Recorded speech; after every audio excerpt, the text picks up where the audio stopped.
Ayo! All right, we've been away way too long. I'm not gonna make you guys wait. So I got off the road, I don't know, right before 3, but I had to get things in order and our war started and all that. And I was waiting for assignments, but then as I was firing it up, I was like, wait, I didn't do a thumbnail. And so I had to delay it like 10 more minutes to do the thumbnail. So I still haven't gotten links out, but it's happening. It's happening now. How's everybody doing? It's been so long. It's been like 3 days. Crazy. DFV, finally it's stream I can check live. Dude, if I remember how to do this, if I remember how to do this this streaming thing.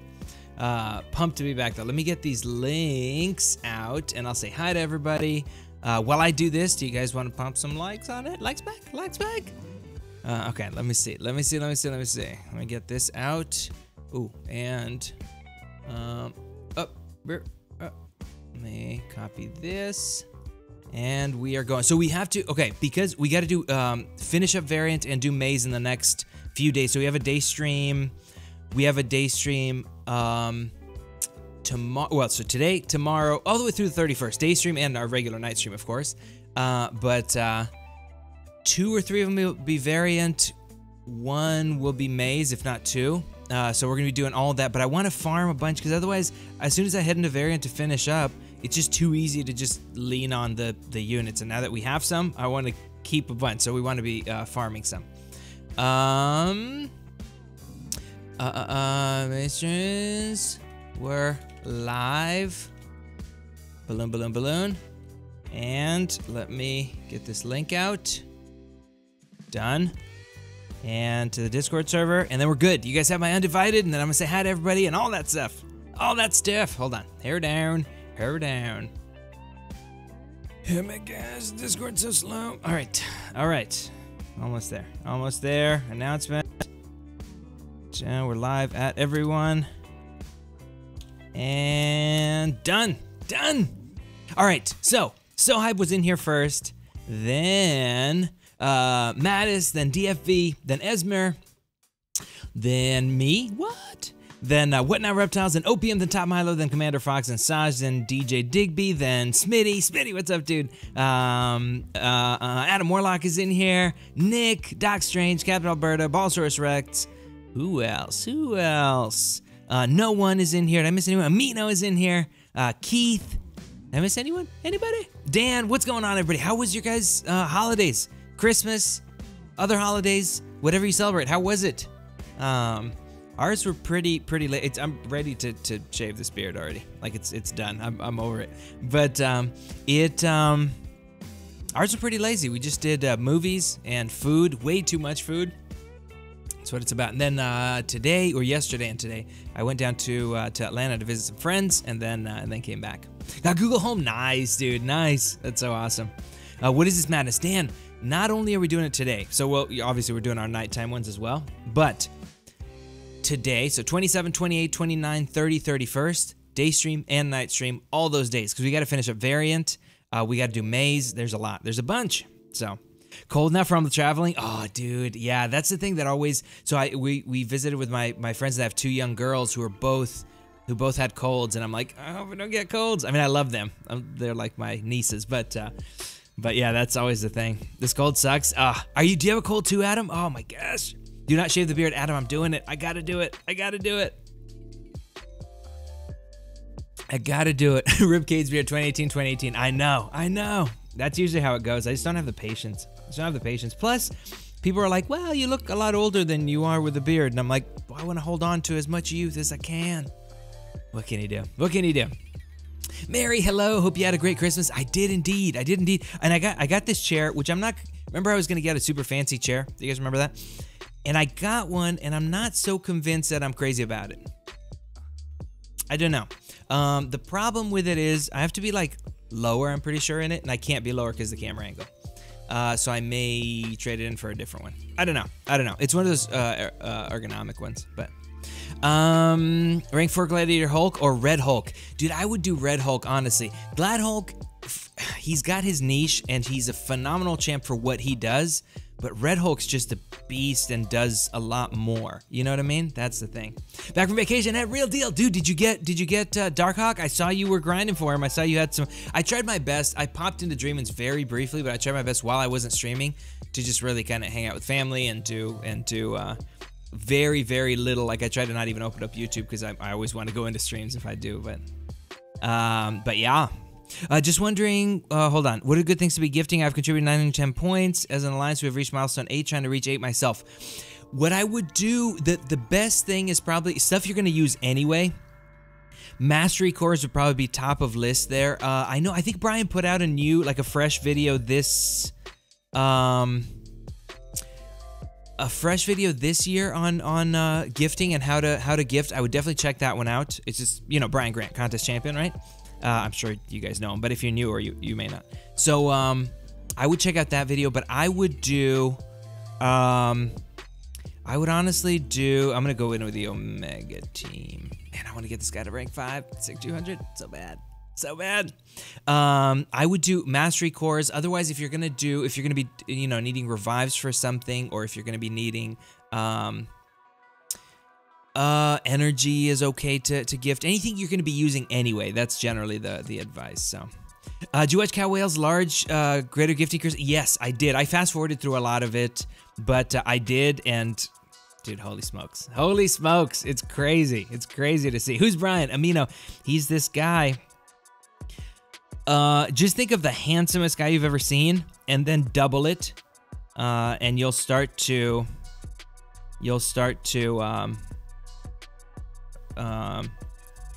get like a picture of Brian. Not a full pic, but at least a partial pic of Brian. So yeah, crazy. Man, Sabertooth synergy is so effing good for this guy. I need to bring him, when I bring him to war, I just never have enough. Hold on, I get to comments in a sec here. It's a problem with with this stuff. Hold on. Let's get a degen on this bad boy. I honestly wish there was a way to limit his power gain. So I could just keep, so he didn't have specials, and I could just keep getting this degen on him. That would be my... Ooh, nice. But yeah, Star. I see Star in here. I see Star.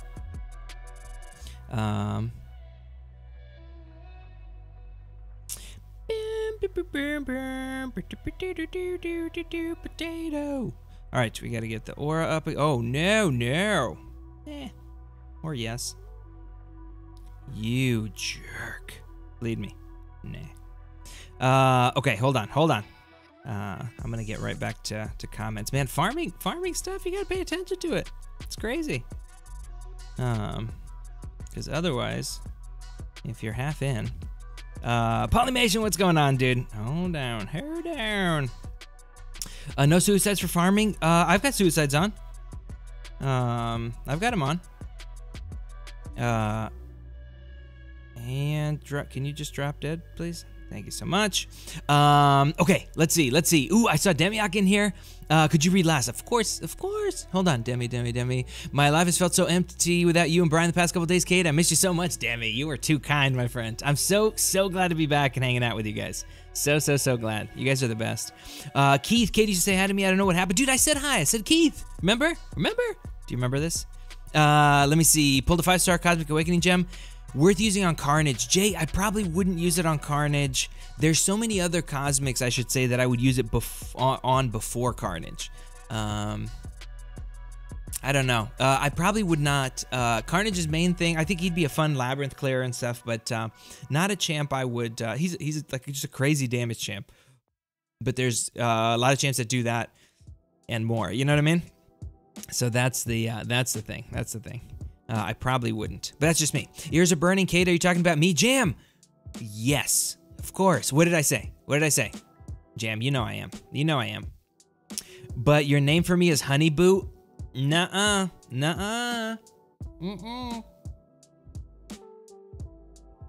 Keith, I don't remember the name.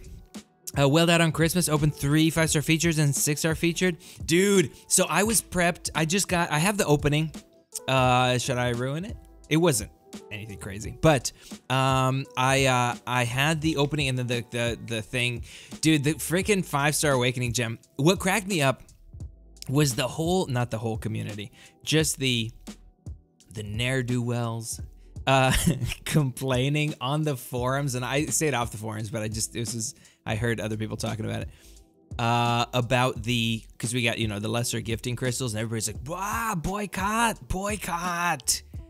and which is ridiculous. Does anybody know how to receive gifts? Anybody? Does anybody know when somebody gives you a gift, what you do? Because it's certainly not spit on them. But anyway, so that, and then they gave us a 5-star awakening gem, which was amazing, but it just, it freaking cracked me up that everybody was so like, oh man, the day before. But you were talking about a handsome YouTuber clearly referencing me. Oh, that's true. I was definitely, that's true. But yeah, so it was. I was about the 5-star featured Netflix Daredevil, Howard the Duck dupe, Old Man Logan dupe. Ooh, 6-star featured Ant-Man. Oh, dude, that stinks. That stinks. Oh my gosh.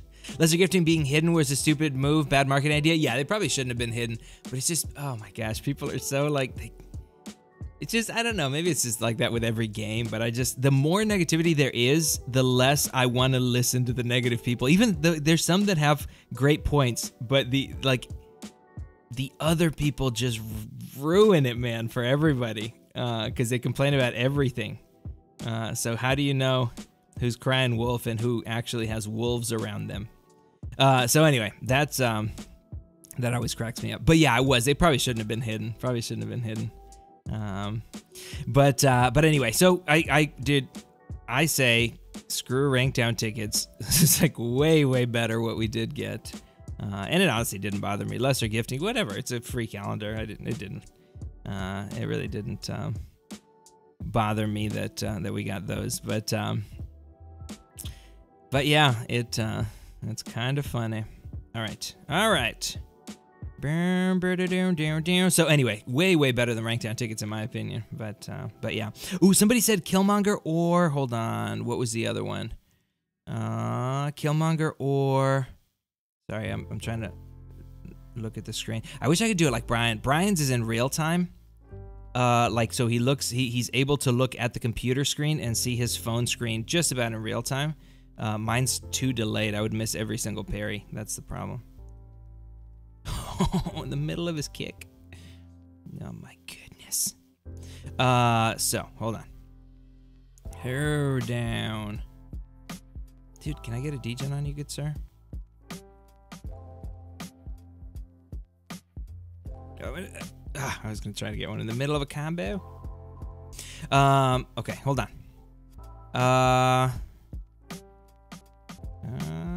All right, I don't know. We're gonna have to farm with someone else because it's too hard for me to read the screen whilst.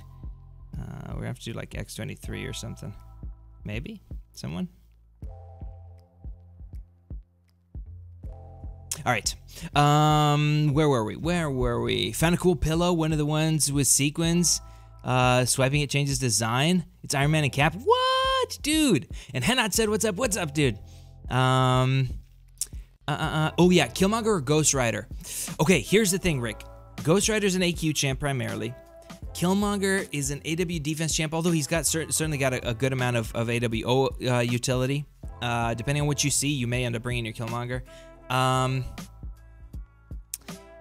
Ghost Rider's a beast without it too. It's really tough because for AQ, I'm okay with. Although I did use a Mystic Gem on mine because I had an extra one, but I would for Killmonger his awakened ability is more defensive than anything else. But then you can put him on both sides of the ball. That's a really tough one. It just depends on what your needs are. Really tough. Really tough. If I had both of those gems. I don't know. Do you feel like you need a bit of a bump in because it certainly helps just having the extra judgment. The damage, but the extra judgment certainly does help for AQ stuff. That's how I would do it. But if you're prioritizing war, awaken that bad boy for defense mainly. What do you think of the 2015-2018 arena? DFE, I think it's an interesting combo that they went with.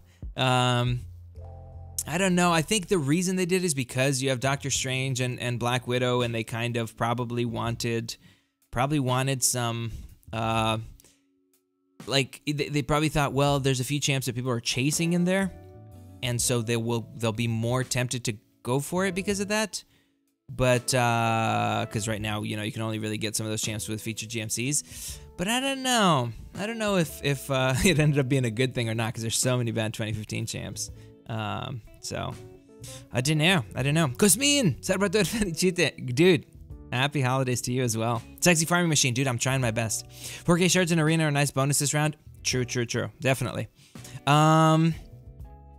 What else? Cutoffs? Oh, cutoffs. I think Brian was pretty on the money. I think he was saying somewhere around 38. Initially, I thought 35, and then, or mid-30s, and then, when...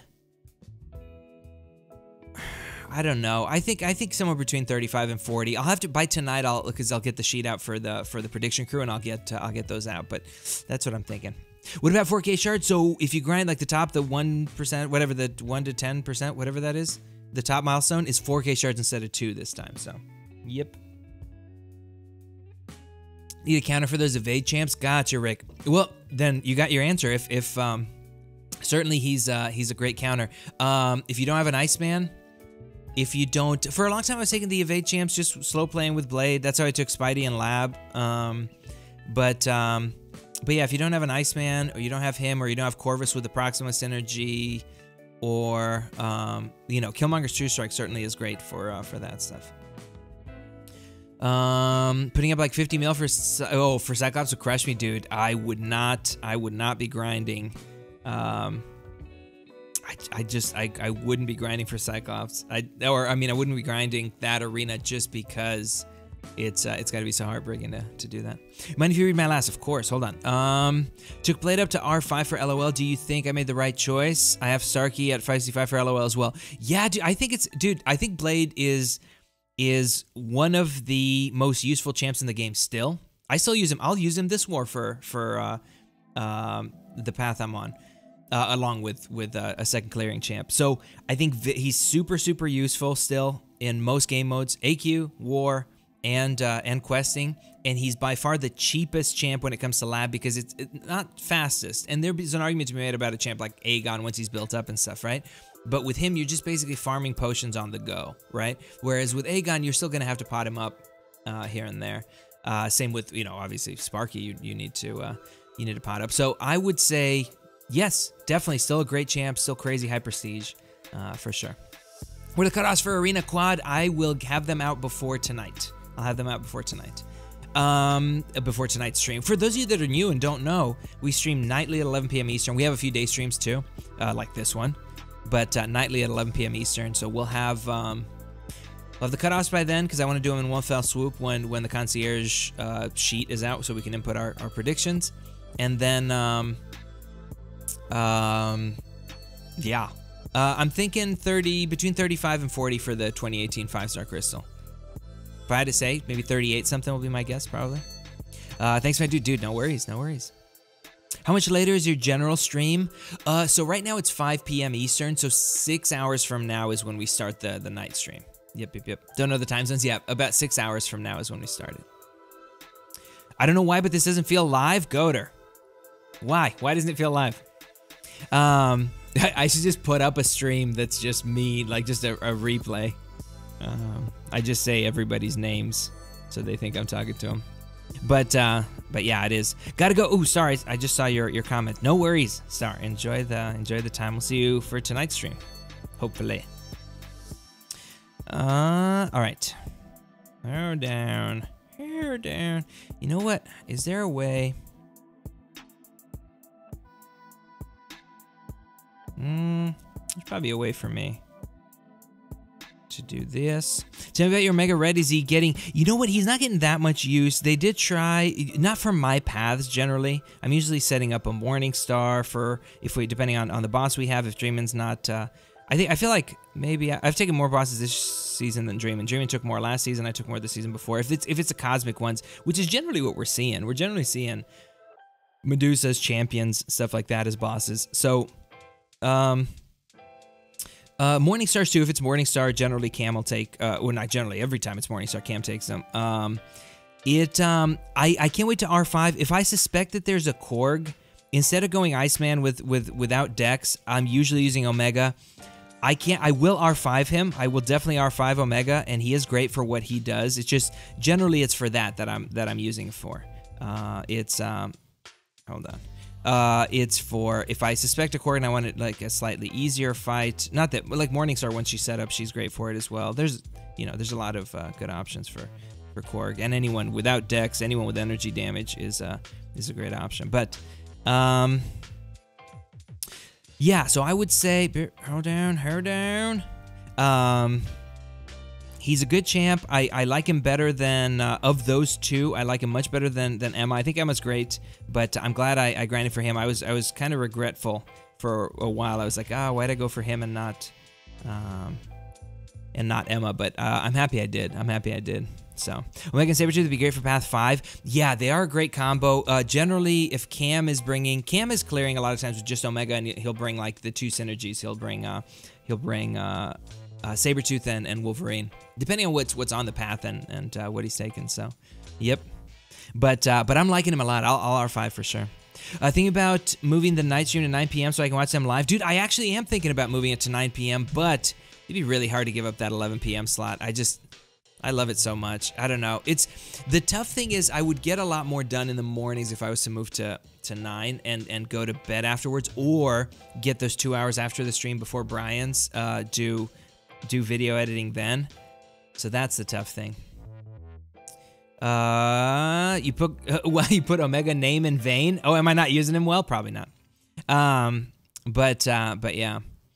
Personally, 9 p.m. would be sweet for me. Yeah, I've thought about it, dude. And then when we do sponsor only, instead of doing them before, we do them after. When we do our sponsor streams, we do them at 11, and that would still be before Brian's and stuff. So I'm thinking about it. But anyway, Grant, what's up, dude? Current free-to-play account is some crazy luck for Christmas. 4-star Kang, dude. 2,500 5-star shards, 750 4-star shards from the free greater gifting crystals. Used a 4-star generic gem on AA. Dude, I got one on my alt. I got a skill gem, 4-star gem. The only problem is that I didn't. I don't have any skill champs. I mean, it'd be nice if I pull a blade, but who knows when I would. But yeah. Could you read my last? I can. Rank 4 unduped Red Hulk or rank 5 duped Void? Both 4 stars. Rank 5 duped Void. Rank 5 duped Void. You're gonna use them for Labyrinth too if you don't end up with a 5-star Void for that X23 fight. Do you have a list of champs that can be punished on their medium dash? Domino, Killmonger. Well, so generally, a lot of them can be punished with a light attack, like Korg, although that's very risky. Your shallow evades need to be on point if you still have dexterity on for that.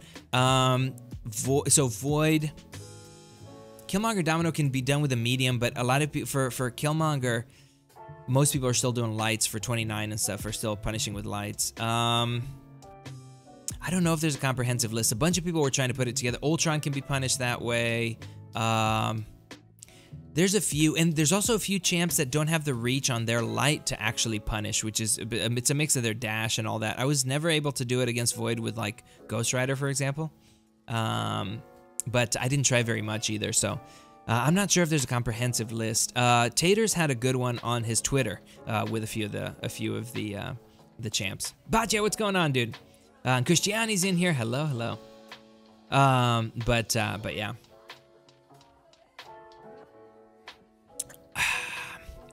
So anyway, the Noobs has an R5 Omega Red, and really loves him. I'm so. I feel like, I mean, he's great for what he does, but there's some scenarios where he doesn't, where I'm just kind of like, bah. I prefer to clear with the champs I have, but if I'm suspecting, I'll usually bring him if I'm suspecting, Korg or something like that, just because he's R4 still. I don't want to bring a synergy just for him at R4. I'd rather build my synergy teams around like my Morningstar or whatever, which, you know, especially if you're going to spec Suicides, kills most 455s and 2 L1s, one of which you already start with. So yeah, that's my only thing with him, but I will rank 5 him for sure. Oh man. Oh, dude, the mediums that break his block always kind of throw me off. I'm like, I wasn't ready for it. I wasn't ready for it. But yeah. Know about punish with void? Yeah, you can punish void. I have a video I was gonna put out. If we have a void boss this next AQ series, I'll put one out. I'm saying punishing void like with blade, for example. Like that's the easiest way to fight the unblockable finale range in AQ. Is just with punishing with a light. I don't think you can do mediums. I didn't even know you could do them on Killmonger because it's kind of risky. I don't know if it's 100%. Maybe it's like 90-some%. But some people swear by the medium for Killmonger. So our guys all just do for 29. Just do the light punish. But okay, let's see.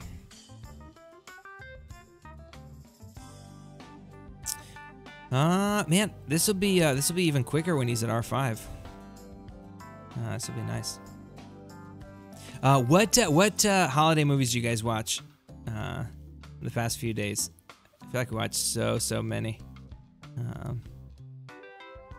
Just hang out, just hang out, just hang out. Ooh, come on, just hang out, die. Yay. Die Hard, dude, me too. Should I take my 5-star R5 Domino to 6,200? 112 right now, but I'm capped on generic stones. Not 200. How many should I use? Do whatever you say, because I love you. Dude, I would probably, if it was a Killmonger, I would say yeah, for sure, because that reverb is big on defense, man. The damage you're taking back. Domino, I don't know her well enough to know. Probably wouldn't save your generic stones unless you've got stuff expiring. Because there can be other champs that you probably want to use them on. Ooh, I have to get my invuln because they reset. I don't know. Gotta grant those 4K 5-star shards, not potions. Dude, I gotta do the potions. I gotta do them. But I will do the 5-star shards as well. The only thing is I didn't even get the 1K this week because I was, traveling and stuff. It's like what Brian was saying earlier. He was like, well, you missed a couple. So the 4K really just makes up for the couple you missed, you know what I mean? But yeah. Let me get this before I forget this other invuln. Yes. Okay. Nice. But yeah, probably R5 my Omega. I'm lacking an R5 mutant champ. Dude, he's a great one. And I love champs that do fill unique roles in your roster, and certainly he's gonna get used. He's gonna be good for AQ as well. Although, if I had to pick of the champs that heal off of suicides, and granted, I never run him. I believe if you want to take 0 damage from bleed and just regen, don't you need 1 in coagulate? Is it 1? Is it 2? It's 1 probably, right? Because he's 90%. Best dual immune in the game. I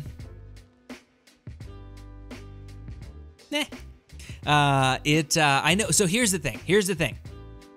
People get very, very invested in champs, and then they'll just make sweeping statements. I just feel like for a lot of stuff, I'd rather use, especially including war, I'd rather use my my Iceman with full suicides for most scenarios, being able to tank the L3s and such. No doubt, Omega is fantastic, definitely. But there's some great double immune champs out there. And also, God forbid you run across like 3 robots in a row on your path. But yeah. Let's see. What were we saying? Sure thing. Kate Sama. Is Kate Sama is that like a sensei name or something? I don't know. I did karate, so I know sensei and senpai and stuff, but I don't know what it means. Cade's War University. Yes. Still got my sponsor hatch. Oh yeah, dude, that's awesome. Trying to pull 5-star Iceman since he came out. Yeah, I know. Omega's great, dude. He is great. Noobs, do you know if you do you need 1 in coagulate in order to take 0 bleed damage, like to just be taking willpower, like healing off of willpower? I would say of the people who are great with suicides, who are great for AW and AQ, dude, I've been using my Corvus. One of my Corvus is an AQ, and I love him so effing much. It's crazy, man, how easy he makes my life. Granted, I've got like Biohazard Path. I can set him up in Section 1, then Biohazard Path, then Starburst Path, which isn't really, because I'm getting some good healing off of willpower. I've been loving him.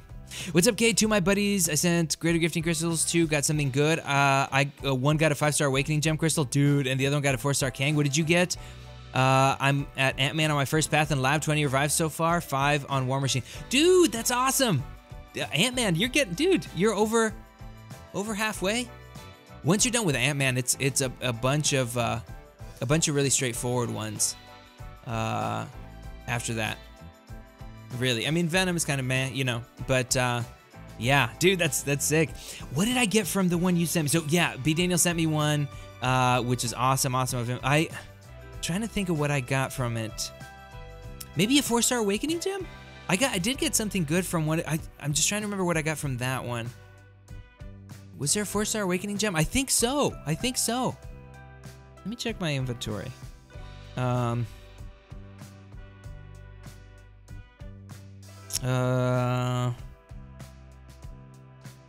might have gotten that skill awakening gem from it.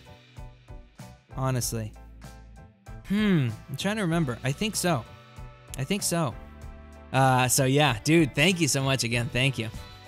Notice Cade's units, what I'm at. Well, yeah, it's because I was set up for 3 Odins for the holidays, so I was ready. Actually, let's jump into some arena, a little bit of arena, and then we'll keep farming. 3 willpower is fine. Yeah, that's what I run, but I think you can get even more willpower healing if you run 1 in Coag, maybe 1. I remember Cam saying something about it, and I don't remember exactly what it is, but yeah, that's what I usually just run the 3 in willpower. All right, let's do this, and then we'll farm a little bit as well. Let's just get this streak going, because we really didn't grind much over the last few days.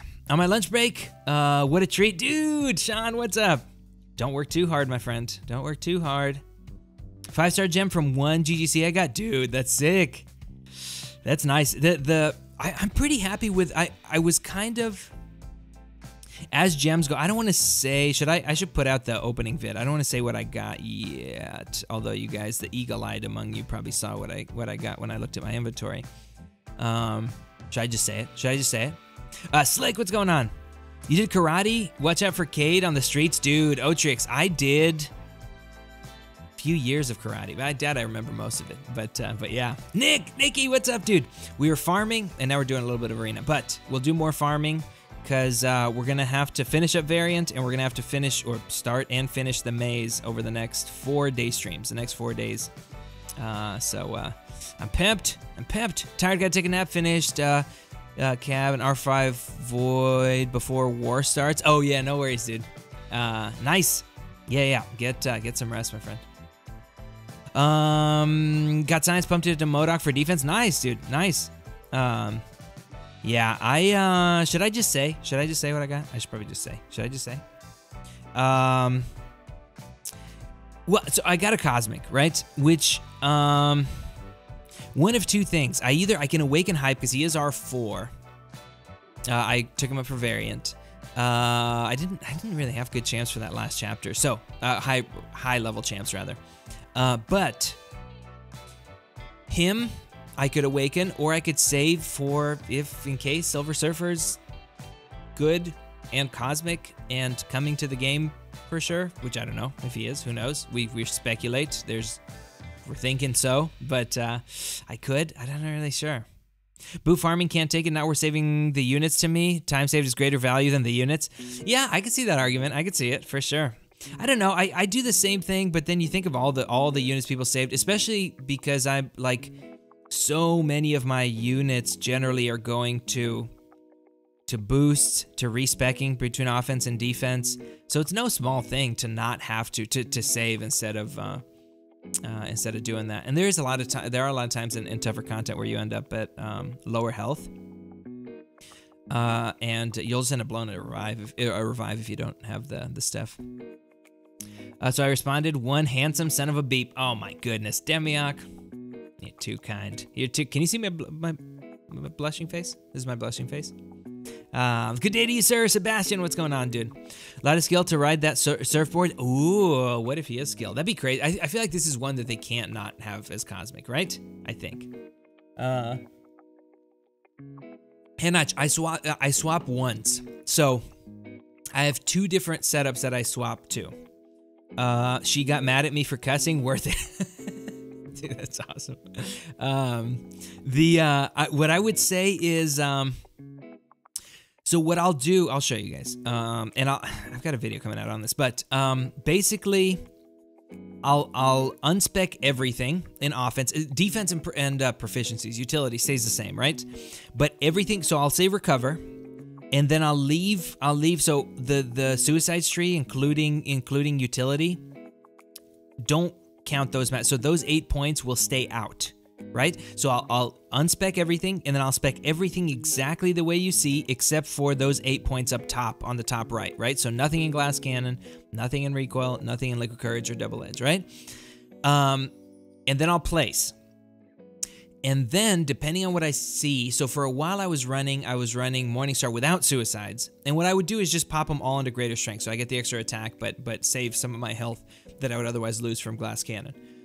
But nowadays, I kind of like running her with suicides. It's a few extra pots along a path, but I kind of like running her with suicides. So what I will do instead is I will spec glass cannon, recoil, and 3 in double edge, and I'll leave 3 points out, which are the liquid courage points, because obviously you don't want to pop those in until you've got your 5 souls, because otherwise you won't be able to capture them unless you're killing with the L3, and you don't want to be in that spot. So I'll usually do that, and then start the war, and once I get to 5 souls, if I know I'm using her, if I don't end up using her, then I'll pop the liquid courage points in right away, because, you know, for Iceman, for any of those. But otherwise, once we scout and we know our path assignments, if I'm using her, I'll just wait till I get to 5 souls and then put the other 3 points. So that way, arena's not as painful. You're running single suicides for arena until you're a little bit into your war stuff, and then you're running double suicides. Have a video for everything coming soon. I know, Sean. I know it. Ugh. What can you do? What can you do? Been a long time. Pulled a 4-star king from 3 GGCs from login. Jada Murphy, dude, that's nuts. Grats. That's crazy. That's crazy. Ooh, Meister's in here too. What up? By the way, if you guys are new, I hope that you'll subscribe and join us on the nightly live stream and get your buttons in the Discord server. We're almost up to 600 peeps, and our goal is 125,000 by Sunday. So, that's, what? So, Nightbot just advertised for Discord, and then I just did it again. Bad form. Bad form. But, anyway.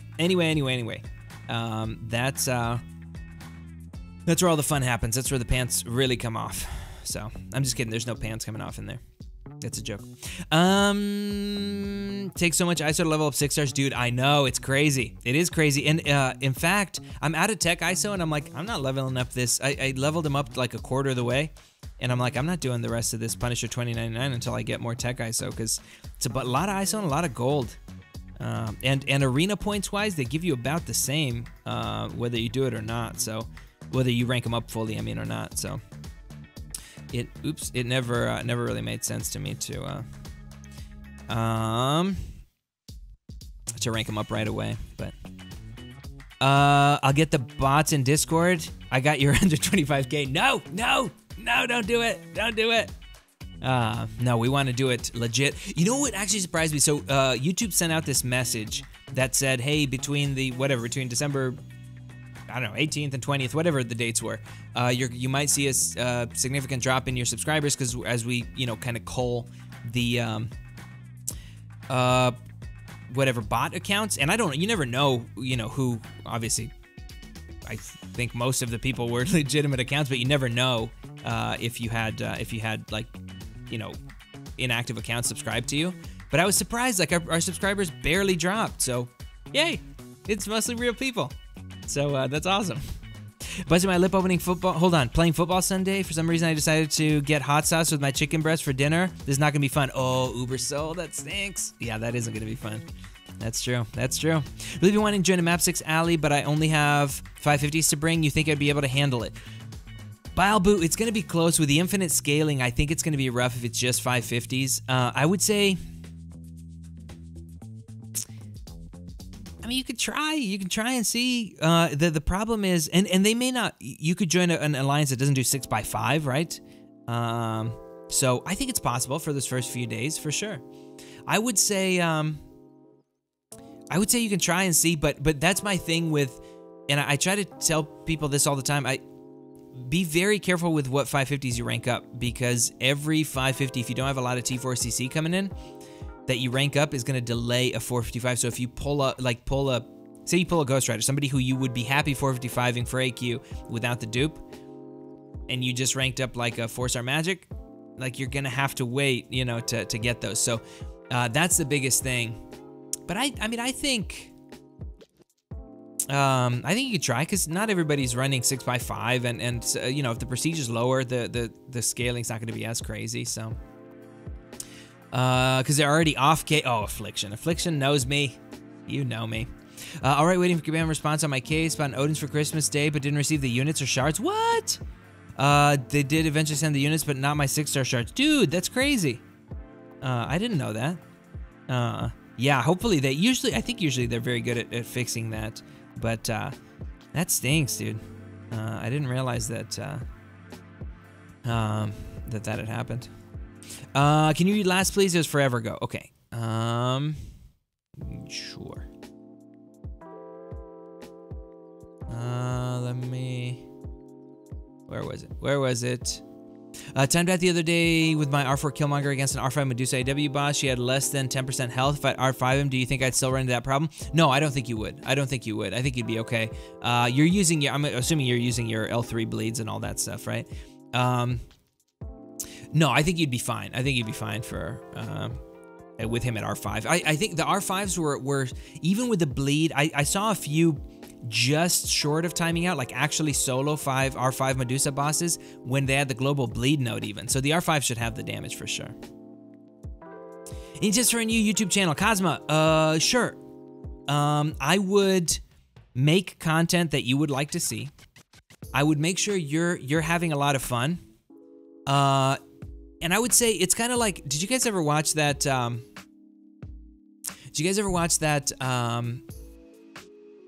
what was his name? Who wrote Sandman and stuff? Hold on. Neil Gaiman. That Neil Gaiman speech, the commencement address thing. Basically, his advice is summed up in make great art, right? So just make stuff that's, you know, that people would enjoy watching. Make stuff that's like quality stuff, and have fun doing it.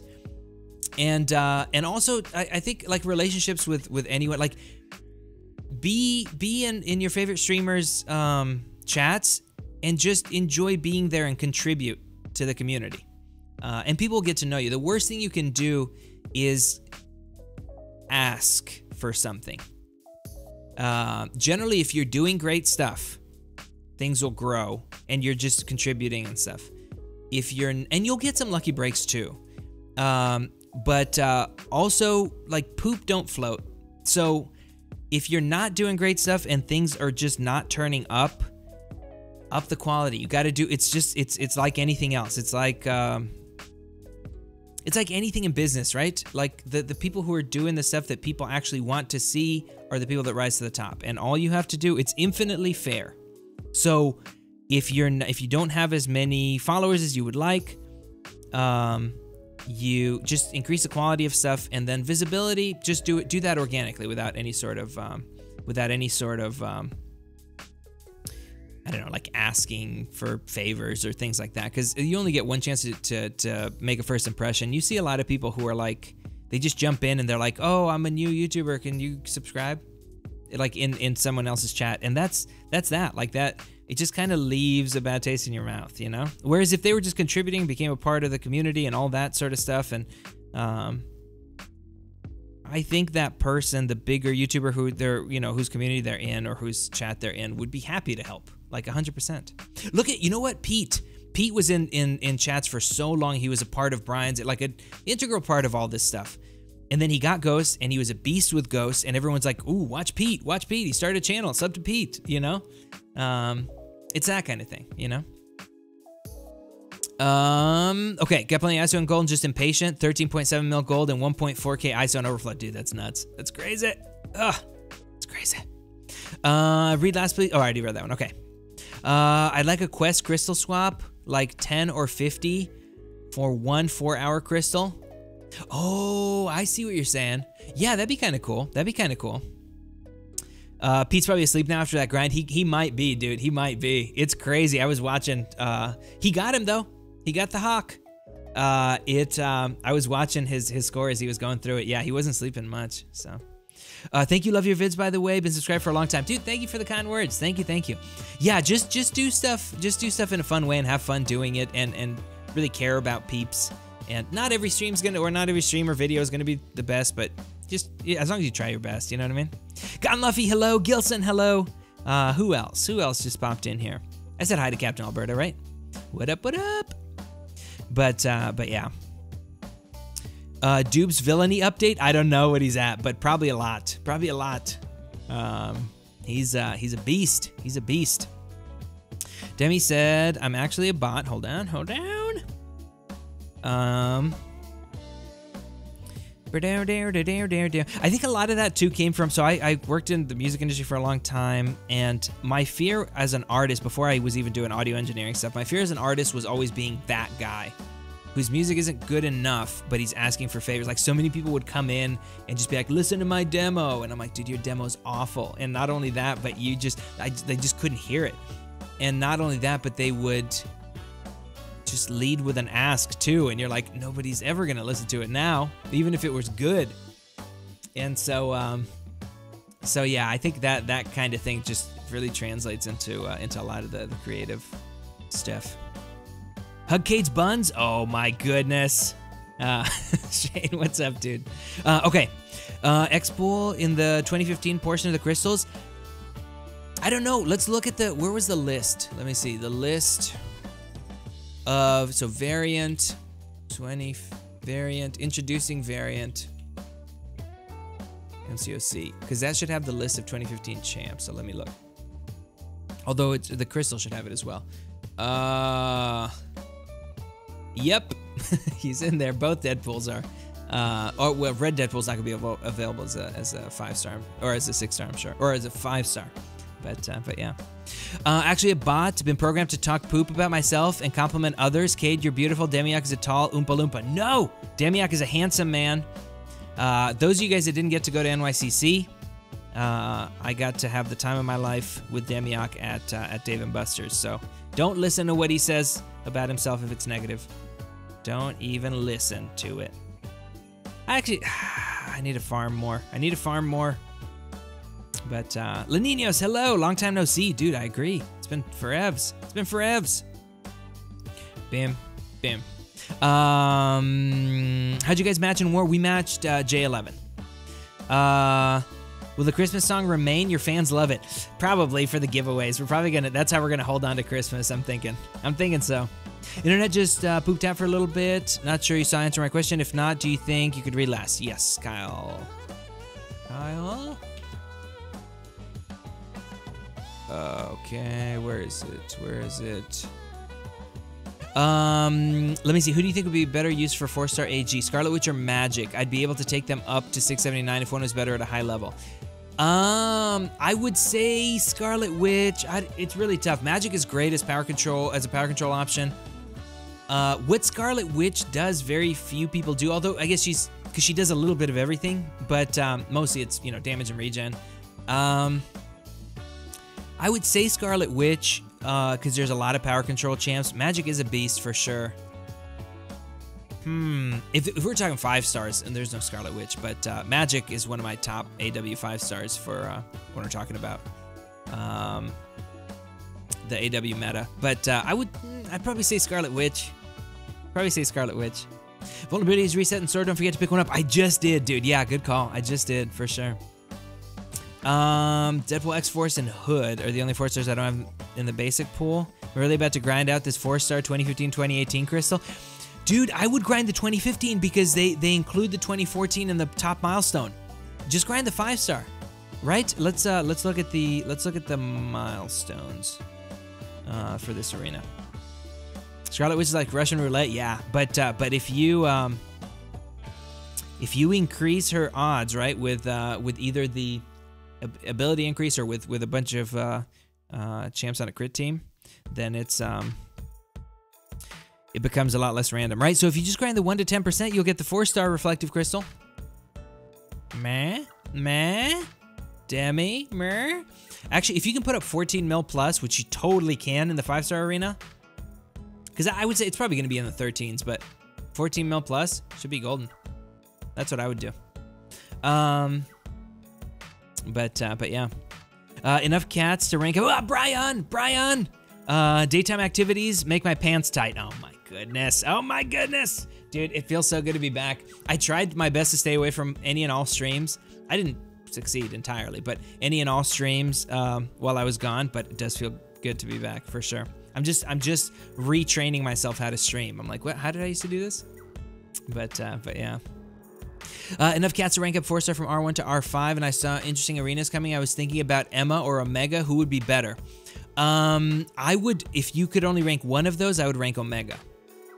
Because what he does, even though it's niche, it's pretty good. Actually, you know what?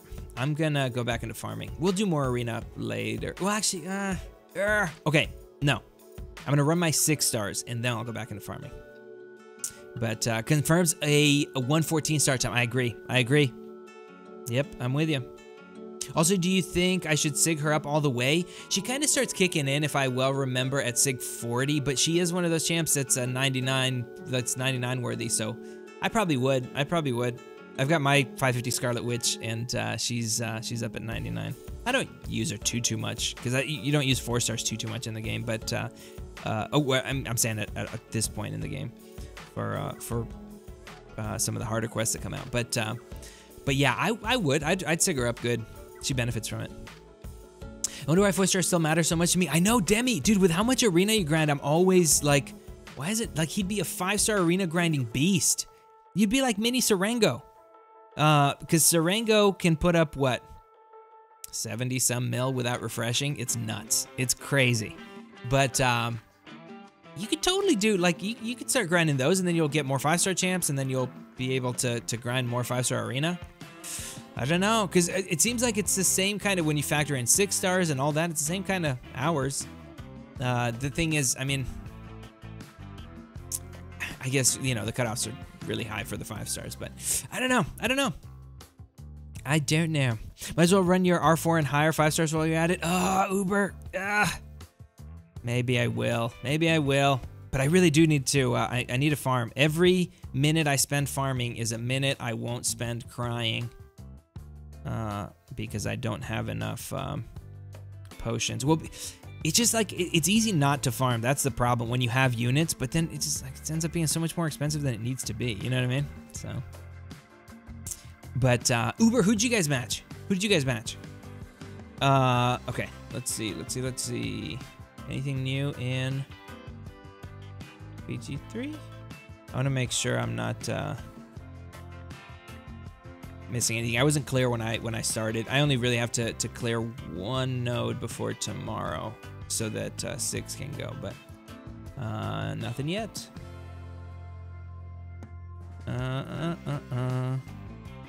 Wait a sec. Oh, there it is. You don't have to rush through variant though. I kind of want to. I'm kind of ready to, because I'm at 4 R5s and I've got. I will be able to do 2 more after variant. One with the 4 to 5 gem and all that, and the rewards are worth it when it comes to just being able to get that next rank 5. There's a few that I'm thinking about. Either for AQ or AW. Now that I've got this cosmic gem, depending on what we see, I'm gonna sit on it for a little bit to see what happens next month with Silver Surfer, potentially. But assuming we get Silver Surfer, who knows? But what I would do is, because this kind of like having the cosmic gem kind of also puts, I think it would be Ghost Rider for AQ, but if I was ranking for AQ, it kind of puts Ghost Rider in the combo. Because I probably won't, as much as I love Magic, I probably won't R5 her. I've got the war champs I need. We've got Magics.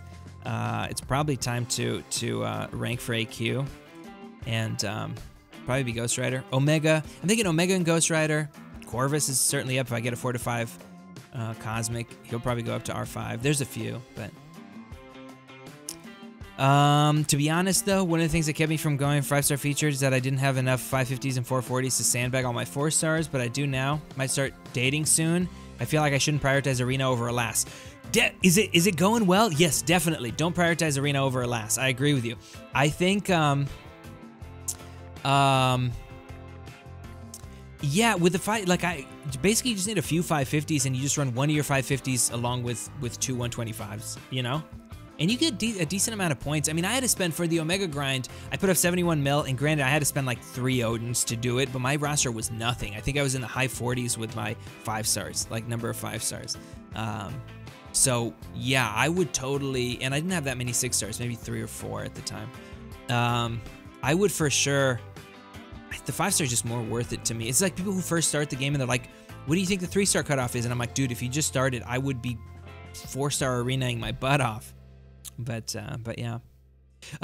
Christina, if you celebrate Christmas, Merry belated Christmas, and if not, Happy Holidays. Thank you, Christina. Merry Christmas. Yeah, we did. Mostly by just eating a lot of food and hanging out and watching movies and, you know, going to bed a little earlier. And it's been a lot of fun. I've been really, it was a good holiday. And then I went down to Atlanta and saw some buddies too. But, is it just me or did King Groot get some kind of buff that I wasn't aware of? His poison from the L2 actually doing decent damage all of a sudden? Is it, well, so I don't think he did. I just think if you've got a bunch of Furies on, then it does a lot more damage. Like I remember seeing it tick for like 2k at times, but you know, otherwise if you're in the regen phase or something, it's almost nothing. Do you think it's that? Because I don't think he did, unless it's been since the testing, because man, I remember testing him at R5 just last month, and I was like, ugh. Sounds like a fun time. It was fun. I hope your Christmas and holidays were great as well. Yeah, it'd be crazy if he got a buff, but I don't think he did. Do you think you guys will use Clan HQ at any time? Tried it when it first came out, but hard for people to switch. I don't think so. And in fact, I was a big line hater, if you will, because Slack was so great and Discord was so great. And honestly, looking back, because of the current meta, like sending video is so important for war that if I had to do it over with Empire, I would have switched us back to line just for that. And just, you know, the notification system for line sucks. It's not like Discord. It's not like all that stuff. I love Discord for our server, but for alliances, I'd probably have switched back to line. Clan HQ seemed clunky to me. Not enough reason to move out of Discord or Slack. And then with line, I just turn off all notifications, and then when I open the app, I'll see where I was mentioned, and I think that's probably the best balance if you're going to use line. The nice thing about, many nice things about Slack and Discord, but the nice thing about it is the fact that you can set your notifications to only app mentioned, so you don't ever have to open the app unless you were mentioned or there's an announcement of some sort. But yeah, I don't think so. I don't think, to be honest, like, and I said this, I was liking Clan HQ when it first came out. I made a video about it even. Not sponsored or anything, just I liked it, and I wasn't a big fan of line. And I remember saying then, like, it's gonna, you know, succeed or fail with its adoption rate, really. You just don't know, you know, if it's gonna go anywhere.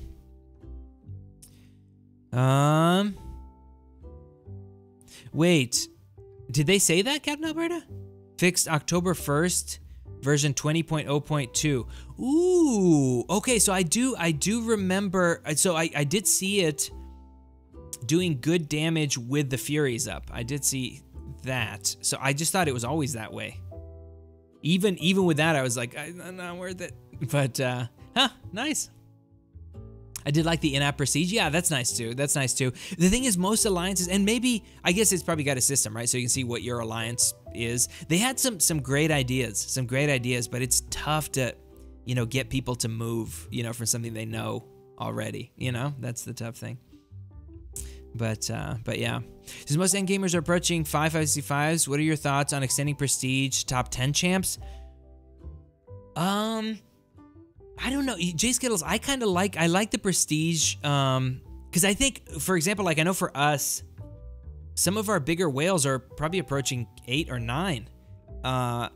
We don't have as many huge whales in 4 Loki, I would say, as some of the other alliances, but I like the fact that all of a sudden, because it goes through, you know, it goes in waves, right? You have the prestige waves where people are pushing and whatever, and then prestige is kind of even, and now they're just increasing the difficulty.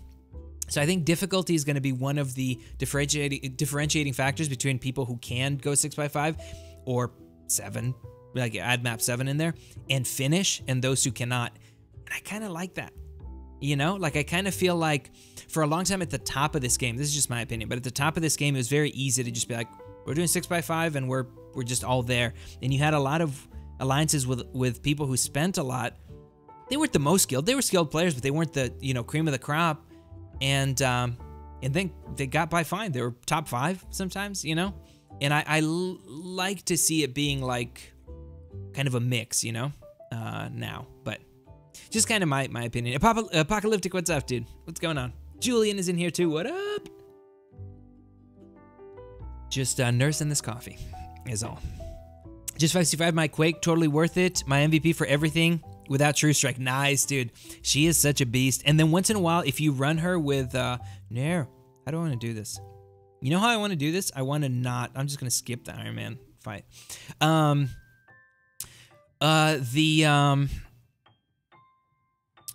If you run her with suicides too, oh my gosh, they just melt. I mean, she's great without, obviously. But that added bonus, ugh, so good. So good. How much coffee do you drink in a day? So I have a cup in the morning, generally 2 cups. Usually 2 cups. I used to just have 1, but since I started streaming at night, then I have another cup at night. So forgiving, yeah, if you can play her well, for sure.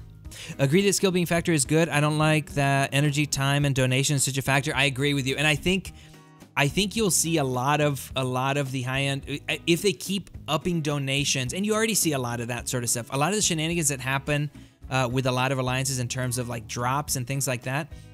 That stuff, if they keep bumping up donations, it's just going to propagate that stuff. So I like that there's a different differentiator. I like that there's a different differentiator, and I never liked that kind of stuff, but it's just so prevalent when you've got a lot of people that don't have the time to grind, and you just get a lot of that kind of silliness. So I think, to me, it's just better to have other ways to differentiate, because people find a way to get around donations, and I hope they don't keep scaling donations. I hope that the developers that do, because they have alliances too, some of them lead alliances, they know the time commitment's an issue and all that sort of stuff. I just hope that they find a way to do something about it. You know, it's like unnoting stuff, like not being as dependent on nodes, things like that. I would prefer that. Which that setup do you run, Rocky? I run a hybrid setup. I'll show you in a sec. That I can switch in and out of quickly without respecking defense and because I have to respec and utility. I have to respec for ooh, you know what I want to do? Get out of here. Hold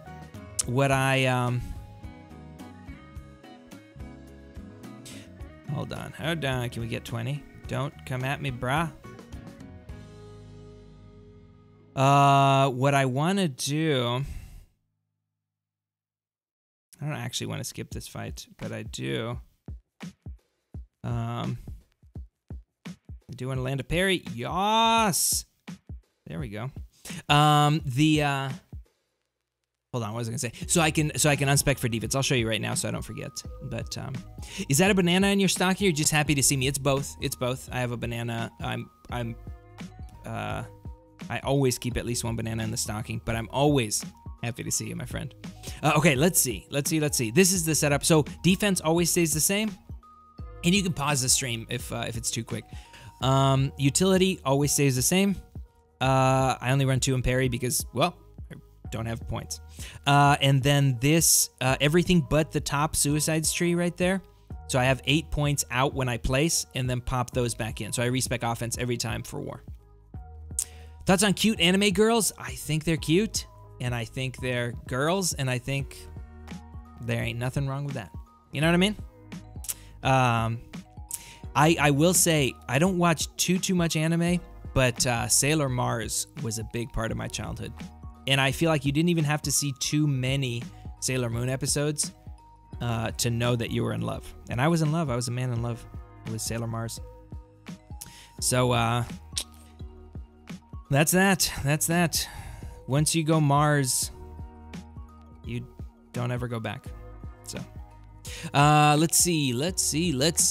There goes that sexy beast, Tobias. What's up, dude? PP's in here too, stopping by to say hi and give a like, dude. Thank you. Top 10 champs for prestige would equal pay to win. Yeah, that could be too. That it could propagate a little bit of that stuff, right? The people who are buying the offers, because for a while I feel like we were on the brink of free-to-play players feeling like they were just a little too far behind, you know? I feel like guys like Brian do just about everything right to keep their prestige good to like a tier 1 level, and he does fine. I know he says like, oh, my prestige is so low. He does fine because he prioritizes really well.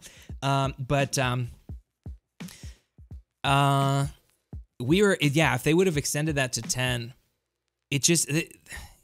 once we hit that 565s, all of a sudden, like, a lot of pressure was lifted off of especially the free-to-play players. So yeah, I think it's a good system. Variant saved the day. Yeah. Brian, I mean, that was huge. Not only just because the T5B, but the extra one. But I think you were fine. Like, it's funny because Brian's like, oh, my prestige is so bad, and then I look at the sheet and I'm like, I'm below Brian. Because I was always playing catch up. So and 4Loki is very understanding with that stuff. So I think, yeah, variant was huge. Variant was huge for sure. But I'm glad that they did the what's it called? That they did the that we were able to get free to play players to 5+ with all the extra rewards that they opened up in the game. Because yeah, for a little while you're kind of like, war was it, and they were offering there were a lot of offers with T5B shards. So. Any updates on UBG and Legacy streaming for the same champ and arena together? I don't know, dude. We have to see what champs are coming out, but I don't know if Brian, what do you think? When do you think you'll because I know like Brian had considered it, but you know, the holidays were super busy. He had wanted to go for Darkhawk maybe. What do you think? When do you think you would be like ready for a featured grind? I feel like I'm pretty wide open. And if Silver Surfer's Cosmic and I have that Cosmic gem, dude, everybody and their mom is gonna be grinding for that one. That'd be a fun one. How many potions to farm for Variant Chapter 3? Ooh, I don't know, and I actually need to get my butt back in there farming. But let's run some 6 stars and then let's get in there for farming. I don't know. Just see how much you're spending on the average path and kind of figure it out that way. Yeah, I don't know. 15k units for featured? Ooh, only if you're being very inefficient. I had a very small roster when I got Omega Red, and I spent just over 9k. Very small compared to some of the other people that were going for him. Darkhawk was the one. Big time missed opportunity, but family over everything. Yeah, for sure. Probably grind for someone in the next 2 months for an XR5. Nice, dude. I'm pumped. I feel like that'd be a fun co-stream to do. If we don't get to do it, that's fine. But it'd be a fun one. It'd be a fun one. Let's see. At like 12k units. Are you right now? By Albu? Nice, dude. Nice. That's awesome. I want your dupe 6-star Rogue so bad. Team up with my rank 5 Domino. Dude, I want your rank 5 Domino. Can we just clone them and just so we both have both? I would totally do that.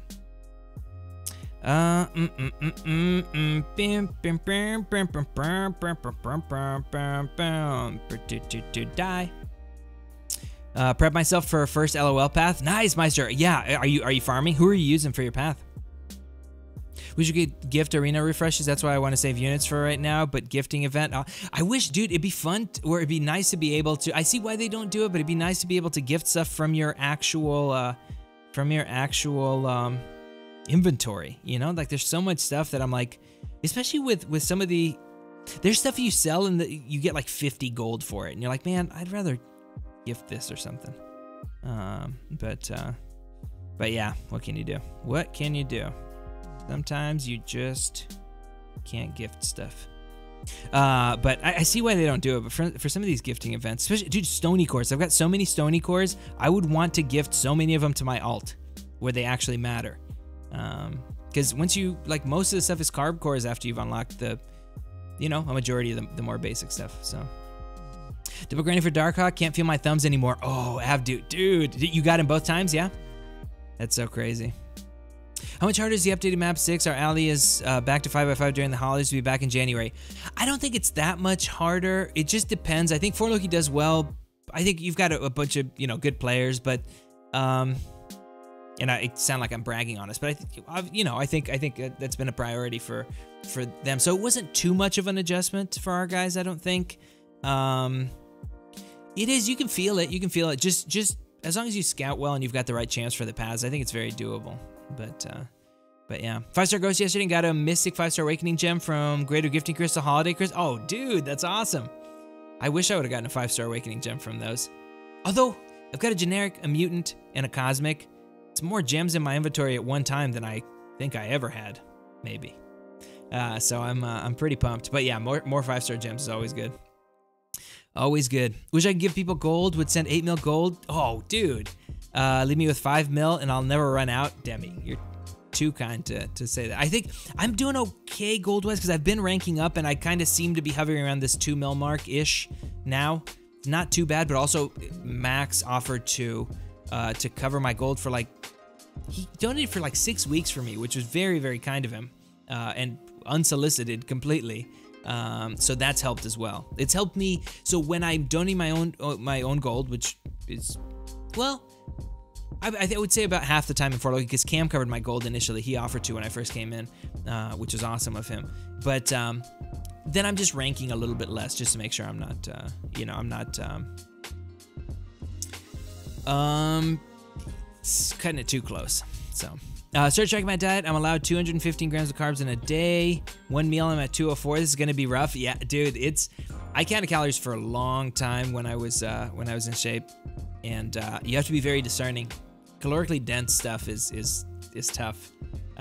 So you have to, yeah, you have to be discerning when you're counting calories for sure, because not everything's created equal. Soon all 5-star blade or R5 blade. That's the one. I plan to jump into LOL, summer holidays, because I have school now and just grinding units at the moment. Yeah, dude, Blade is great for that. Super, super great for lab. That's who I ran. So, some long fights for sure, but such a great champ for lab. You know what my worry is with these 6 stars is that in these rounds, I'm just not gonna... They're just not gonna have the damage, especially like Thor Ragnarok and all that. I usually run them later. Yeah, let's do that. 4 potatoes like 115. That's unfair. Yeah, dude, it's crazy. Pulled a Tech Awakening gem and a Mystic rank up. Oh, I already read that one. Oh no, I didn't. Rags, nice, well done, dude. That's awesome. I was pretty happy with Cosmic. I was worried I was gonna pull another mutant, which, you know, has happened a lot in this game. Skill I would have saved for Aegon. Science I would have used on Beardo and saved my generic for Void, probably, or maybe just saved it for Void. Mystic I was worried I was gonna pull because I don't have any Mystics I would want to use one on. I would have to save it for someone. Like my Magic's Awakened, my Voodoo's Awakened, my Ghost Rider's Awakened. I don't know. Like it would have been a gem to save. What else would have been bad? Tech I would have been happy with for when I pull Sparky eventually. Who else? Who else would I have wanted? Or what other gem? Did I cover them all? Tech, Cosmic I was happy with. Science I said. Mutant I said. Skill for Aegon. I don't know. I might have missed one. But, yeah. Should I awaken my 5-star Magic or wait for Symbiote Supreme? Oh, I would awaken Magic for sure. Over Sim Supreme? For 100%. Variants more champ specifics? It depends on your roster. True. Now, used to you streaming this early, I almost didn't catch you. Pulled a 4-star and a 5-star Magic oddly after she's been evading me for 4 years, and I pulled a 4-star Kang. Dude, nice. That's awesome. Yeah, we'll be doing day streams. I have to just run these 6 stars and then we'll be back to farming a little bit. We'll be doing day streams every day up to and including the 31st. And, you know, we'll be back to our regular night stream starting tonight, of course. Should we wait for... Let's wait for this Fury and see how this poison does. Come on. Come on. Poison. 826. That's not too bad. That's not too bad. But that's with suicide. This is full suicides. I guess if I had 4 Furies, it would be doing better damage. But yeah. Okay, where are we? Where are we? Let me see. What's the easiest, LOL or variant fight-wise? I would say LOL. I would do Easy Path of Labyrinth first. I would do Easy Path of Labyrinth. And that really, Labyrinth is not as hard as it is, you know, just a big time commitment. That's the big thing. Whereas variant is endgame content. It's probably the most endgamey content. Not that Labyrinth isn't, but you know, if you have a blade and or you know, one of the good champs for lab, it's not too bad to go through there as long as your planning is good. But yeah. What's up, Caden? Oh, I already read that one. 125 Rhino beat a 565. What, dude? Nice. Oh, in a deathmatch? Yeah. That's that happens. What if you did Easy Path already? Then I would try to get an initial clear of, see if you can get an initial clear of variant, and then maybe do 100% Labyrinth and then 100% variant. That's probably how I would prioritize it. Should I use my 5-star Awakening Gem, or Mystic Awakening Gem on 5-star Voodoo? Osmond, I used the generic on Voodoo. I used to love Voodoo. I have a really hard time nowadays justifying ranking him up any further. He's 455 because he hasn't become, I mean, he hasn't become as relevant in the AW meta as I would have liked him to, or as he once was. So I use my Morningstar for most stuff where people are using Voodoo, champion bosses, things like that. He is great. He's a great champ. If you can really play Voodoo, he can take Killmonger on 29 nicely. There's a bunch of stuff that he can do, but just for my taste, if they make him more relevant again, I'll for sure rank 5 him. I used to love him. Nowadays, I'm just like, I can't do anything with him. Because of the regen at the, you know, beginning of the fight too. Like, his health pool isn't crazy. It's pretty low. He is a little bit squishy. So, I don't know. I just, it's up to you. It's up to you. I think he's certainly a Mystic Gem candidate. He's a beast, but it just depends on how much you're going to be using him. You know what I mean? Like Spike. Ooh, Affliction. I like that. I like that emoji. Nice. Nice. Level 50 or 60 with only 54 mastery points. How do I get more mastery points? Steve, you have to 100% Act 4. That's the only act that gives you mastery points. Variant, you need much more. Yeah, you need a variety of champs for sure. For sure. Labyrinth could be done with one strong attacker. Yeah, if it's the right champ, I agree. So Blade will run the entirety of Labyrinth except for X23, and you can do that with a 4-star Void. So yeah, for sure. But very long fights. If you have Blade and Sparky, oh my goodness, you can go so quick. So thanks, no worries. Just pulled 4-star Classic Daredevil. Took him to rank 3. Is he worth 4 or 5? Commander Fox, probably not. He needs to be max Sig for 1. And for 2, I just don't know if you're going to use him very much. So that's a problem. I would... You know what I should do, actually? I should try to artificially lower these PIs. Yeah, that didn't work. I'd probably not. I had him, he was my second 550 on my first account. I just didn't use him for much. So, I probably wouldn't. Do that, maybe? Do that, maybe? Louis, welcome, dude. Welcome.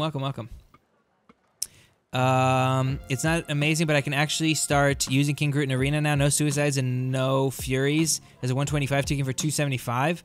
Swear it used to be like 34. Dude, I guess I just never paid attention. Yeah, that's not bad. And then if you build up some furies, because I do remember with full suicides, maybe it was at 565. It was probably during my testing. I wish I would have recorded some of it.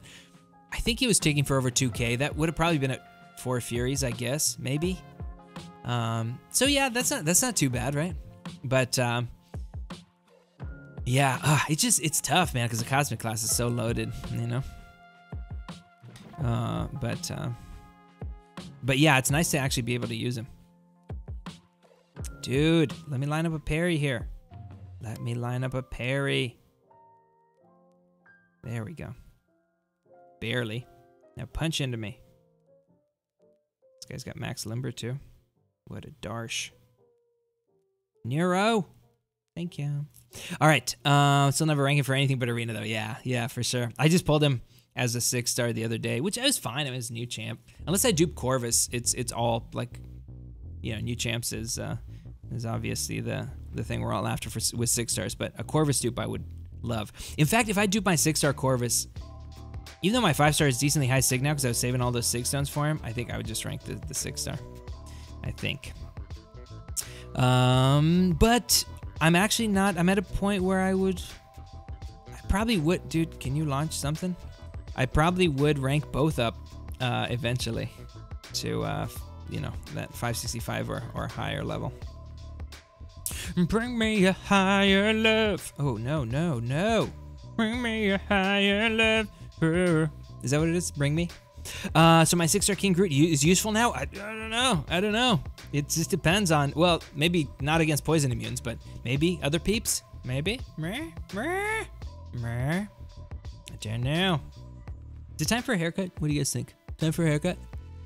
Not quite. Maybe. I gotta, either way, I gotta get this beard shaven. I gotta get it a shaven.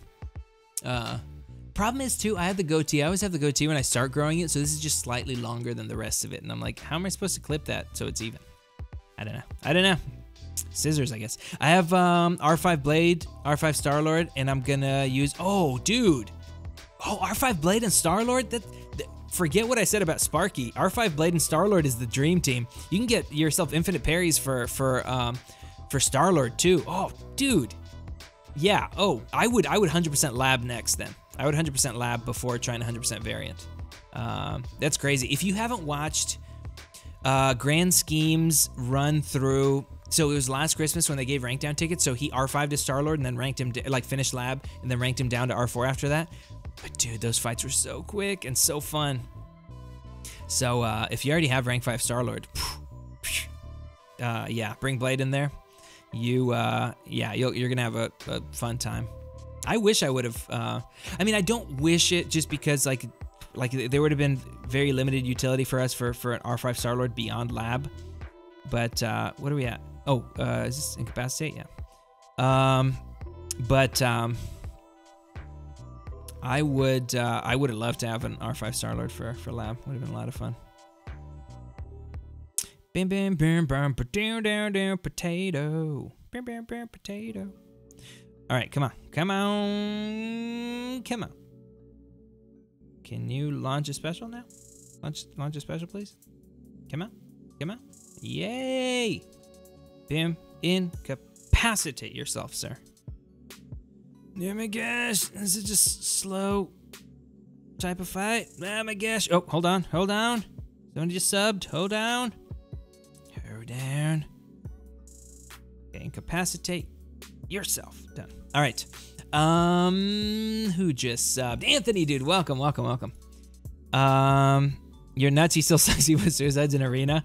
Yeah, well, at least he's, because some people were avoiding him in arena altogether. So, what synergy do you need to have infinite parry for R5 Star-Lord? It's one of the Guardians ones, and I don't remember which one it is. Let's look.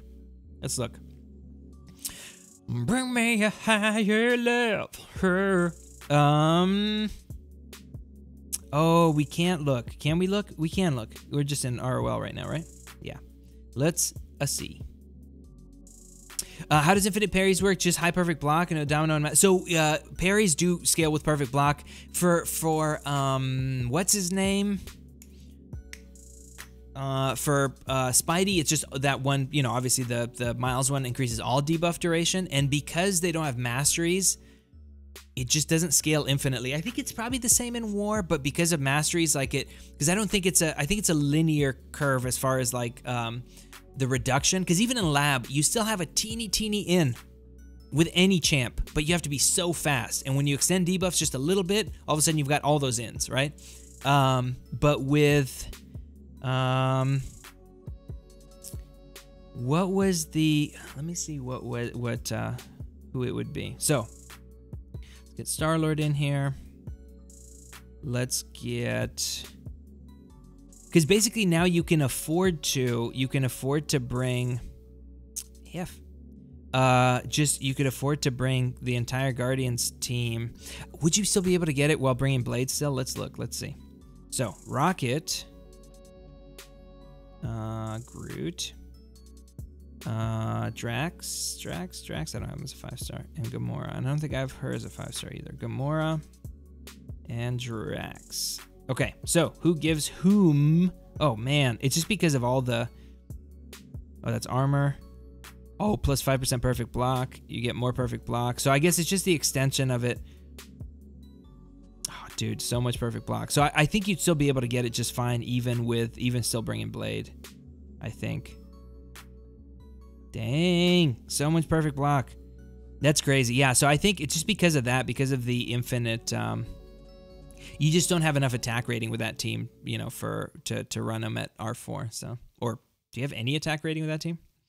No 5-star. Oh, yeah. Good call. Drax and Rocket works too. Drax is the key. Okay, nice. Odinek, good call. Okay, so I guess you'll be able to bring Blade, Star-Lord. You'll need... Oh, your Blade's R5. You don't need any attack synergies. But Blade, Star-Lord, Drax, Rocket, and then do you have attack synergies for some of those? Did I miss... What was the... Oh, no, you want to bring Ghost Rider probably too. Right? Yeah. Ghost Rider or, you know, Mephisto/Storm, depending on what path you're on. So, yeah. That makes sense. But I guess with Drax and Rocket, you can get it, Odinek? Nice. So you would rather take that team than a crit team? Yeah, probably, because the last half of the fight, you still have your parries, and his scaling is also pretty crazy, so the difference in hit count isn't going to be too crazy. And he's going to get some attack from those as well. Attack plus longer parries brings Star-Lord, Blade, Ant-Man, YJ, and Iron Man. No, but you're going to need Danger Sense for Blade, so that's, you know, that's why you would bring Blade, because you're not just bringing him for magic, right? You're probably going to want Danger Sense. You're going to want Danger Sense for Juggernaut. You're going to want Danger Sense for Guillotine. You're going to want Danger Sense for Abomination. You're going to want... You don't need it for Thor Jane Foster, but meh. There's a bunch, so you need to fit in that one on there too. Should I awaken my 5-star magic or wait for Symbiote Supreme Apocalyptic? Oh, did you already asked that earlier and I answered it. Magic, 100% magic. Thanks for the help, dude. No worries. Thank you to everybody else who, because I don't know as much as I'd like about running Star-Lord in there. Dude, it's so awesome to be in the area of like we can actually rank up fun or champs now. It's not bad at all. Let's do that and that. And Thorax. Is that all our... Ooh, no, because we got Punisher still. Let's do this. Oh, no, that'd be too risky. Too risky. Unless... Nah. Okay. All right. Ooh, Eeps. Let me see. Becomes a question of who do you bench for the parry. I know, yeah, that's tough. I don't know. Check Blade. Hold on, Blade, Star-Lord, Ghost Rider, X-23, and Rolk, and Max Perfect Block Mastery with Blade and SL should get infinite. Ooh, dude, that's sick. That's so awesome. There's so many benefits. There's so many benefits to having rank 5 Star-Lord. It's just a shame that like so many of us felt like we can't. Like it just wasn't enough. Not like felt like we can't, but it was just. Not that you couldn't use him for war and all that, but so yeah, it's nice. It's nice that we're in that area of being able to do more fun rank ups now. Unduped 5-star Gwenpool still worth R4. She's a great champ. I don't know if I would. I mean, back in the day, she was like the kind of Legends runner for a while. She was the easy path clearer. You ran her with full suicides, just SP3'd, and she was great. I don't know anymore. It just depends. It depends on who you have. iChurch, what's up, dude? What's going on? Dude, good luck in war. Should be a fun one. Unduped... Oh, I already read that one. Could get a crit synergy with Drax and Ronan. Interesting. I use Blade, Spark, Ghost Rider, X-23, and Rolk. Oh, okay. Nice. Yeah, I guess at R5, you just don't need any of the... any attack synergies for Star-Lord, right? Kind of want to take 5-star Star-Lord to R5. I love the character, but I've heard that it's not a good idea. Guide me, Master. I wouldn't, just because, like, I mean, it doesn't matter. Here's the thing that I would advise, because there's a lot of people who are like, well, I play this game for me and you know, not for what other people think. And that's completely 100% legitimate, 100%. But I've had that attitude as well at times, and kind of glad I didn't act on some of those impulses, because they do limit your recruiting potential, like, you know, when it comes to some alliances. So if you're wanting to move up in the game or things like that, people will look at your prestige, you know, and they will look at what chance you have for war clearing and what kind of utility you have on the defensive side and stuff like that. So that's the tough thing.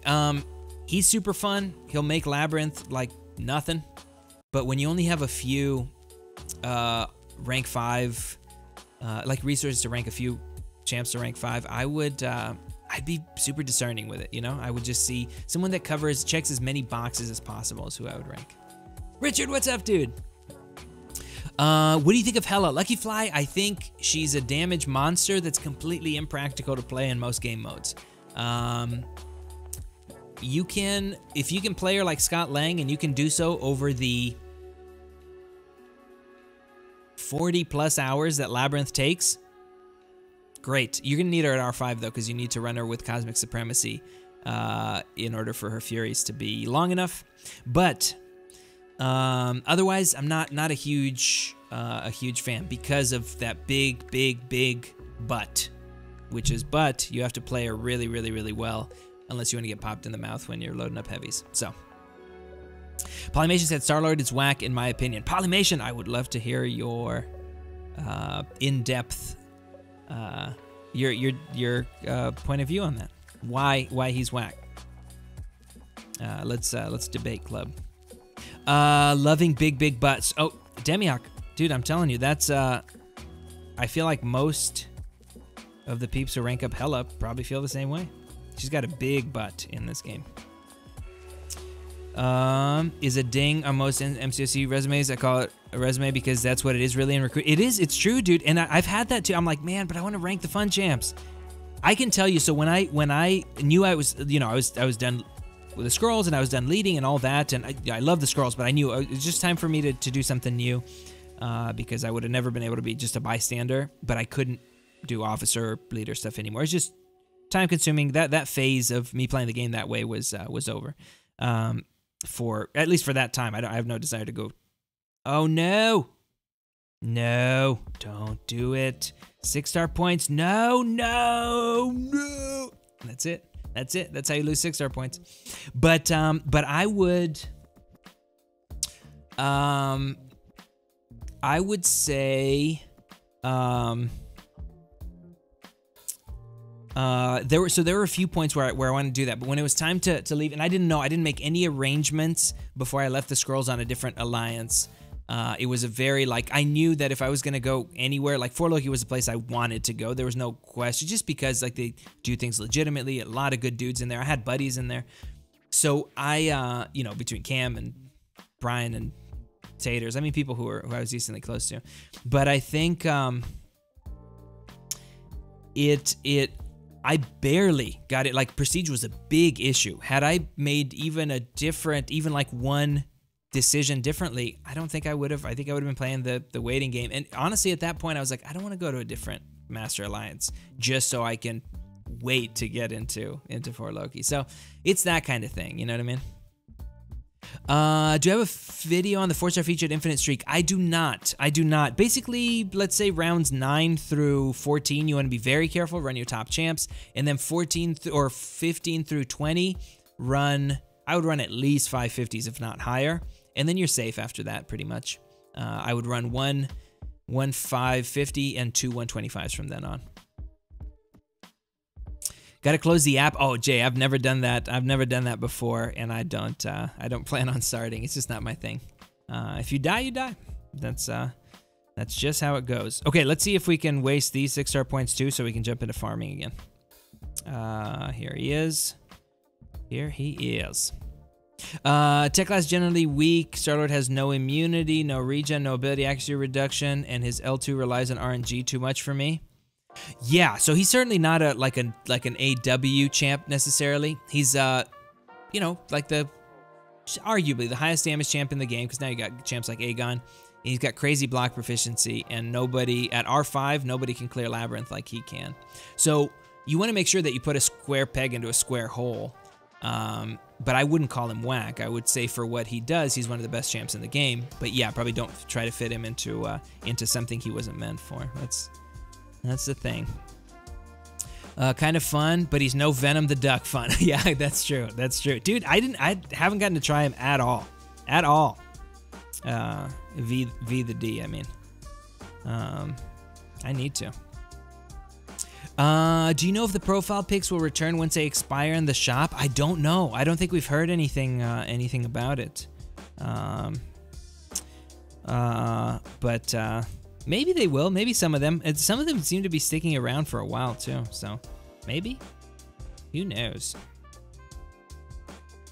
All right. Yes. I love it when you launch specials, you guys. I love it.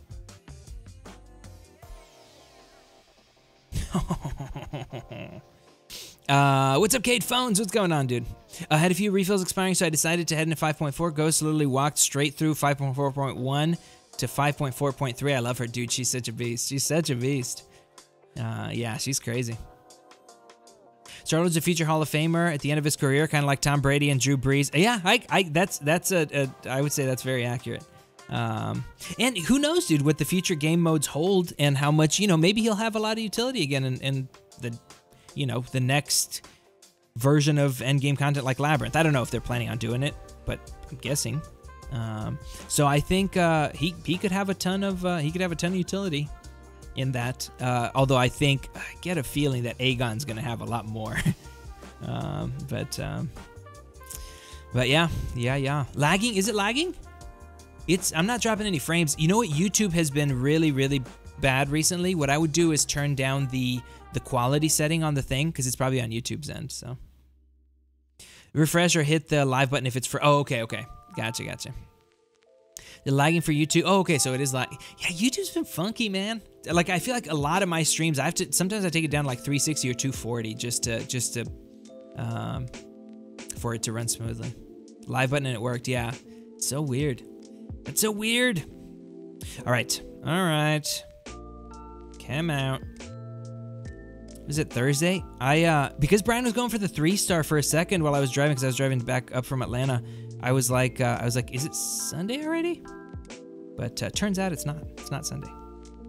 Man, when you work for yourself, you have like you just don't know what day is what. This helps a little bit because you have to do arena predictions some days. But by the way, if you guys come for the night stream, I may have the beard shaven. I look like a baby, like a little baby. But it might happen. Would you use a skill gem on Killmonger? Notorious One, I think he's a great candidate for a skill gem for defense and such. At this point, if I got a skill gem, because we're covered for Killmongers, if I got a skill gem, I would be saving it for Aegon, and then I would save all my shards for that Aegon featured. He's such a fun champ. Just not for anything necessarily, but such a fun champ, and he'll be great at long content. So. How are you farming Variant? Dude, I was farming earlier, and then I wanted to just run my 6 stars really quick in Arena, so they start refreshing, and then I'll go back to farm for Variant. Not farming Variant, but farming for Variant. So yeah. iChurch, are you done with Variant yet, or not yet? All right. Ran all the 6 stars. Let's just not run anyone else yet. Although I kind of want to... 1, 2, 3... Okay, 3 more rounds. Let's do 3 more rounds. Let's run our 455s and lower. Or 455s and then be done.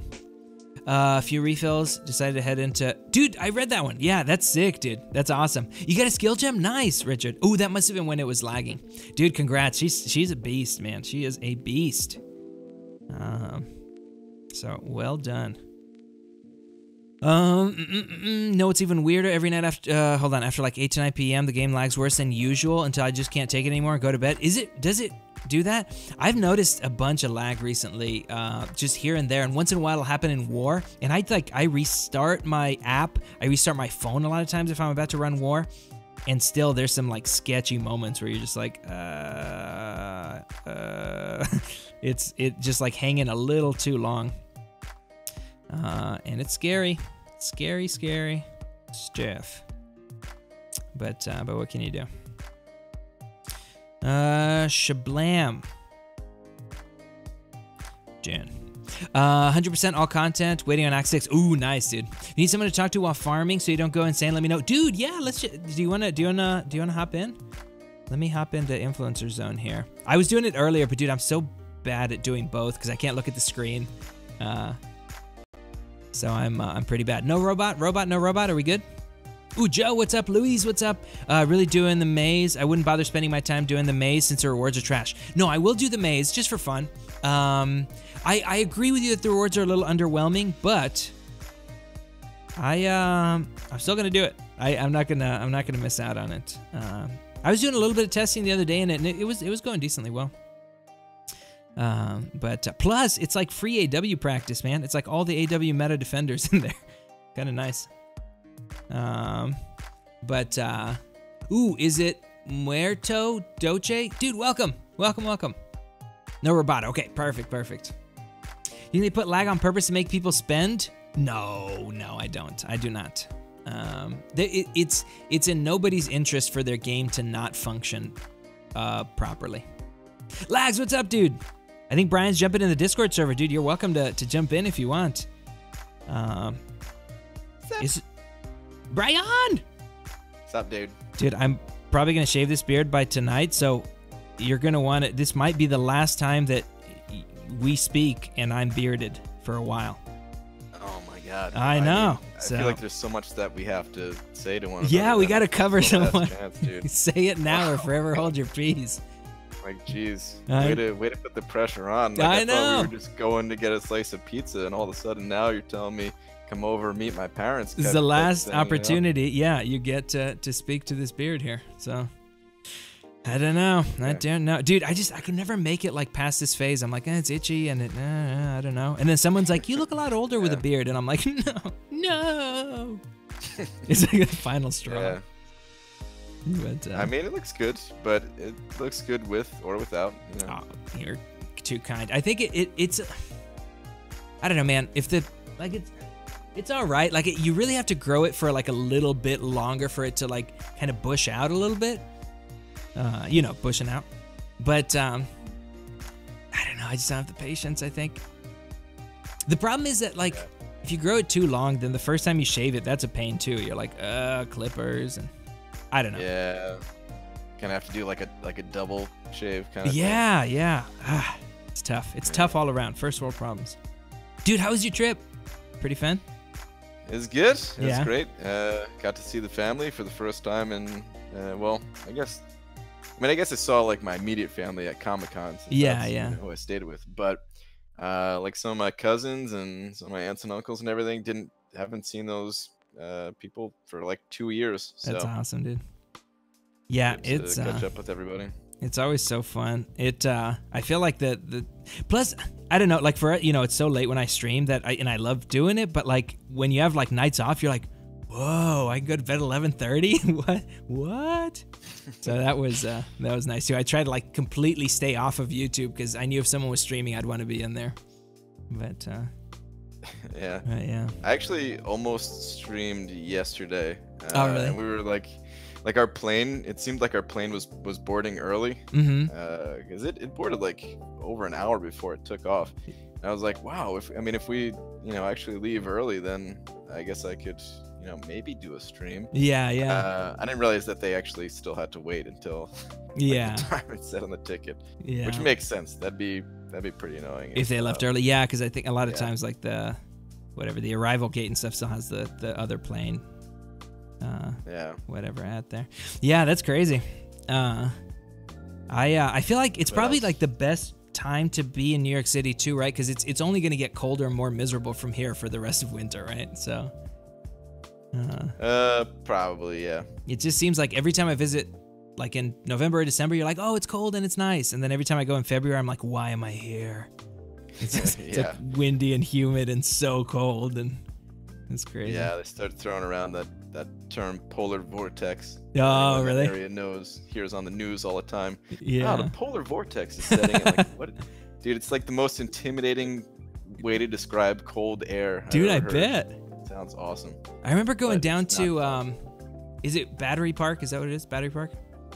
I've never heard of that. Just like at the tip, right at the tip of Manhattan, like you can see I think it's right. I think it's Battery Park. I don't know. Somebody will know. But it was like somewhere like February or so. And I had my pea coat and my scarf and all that. I'm like, oh, this would be a fun walk. And I got off the subway and walked like one lap. I like sped walk it. Like I would have set a good time in Olympic qualifiers and went right back into the subway. And I was like, F that. Like coming off of the water and stuff. Oh, it's just so cold.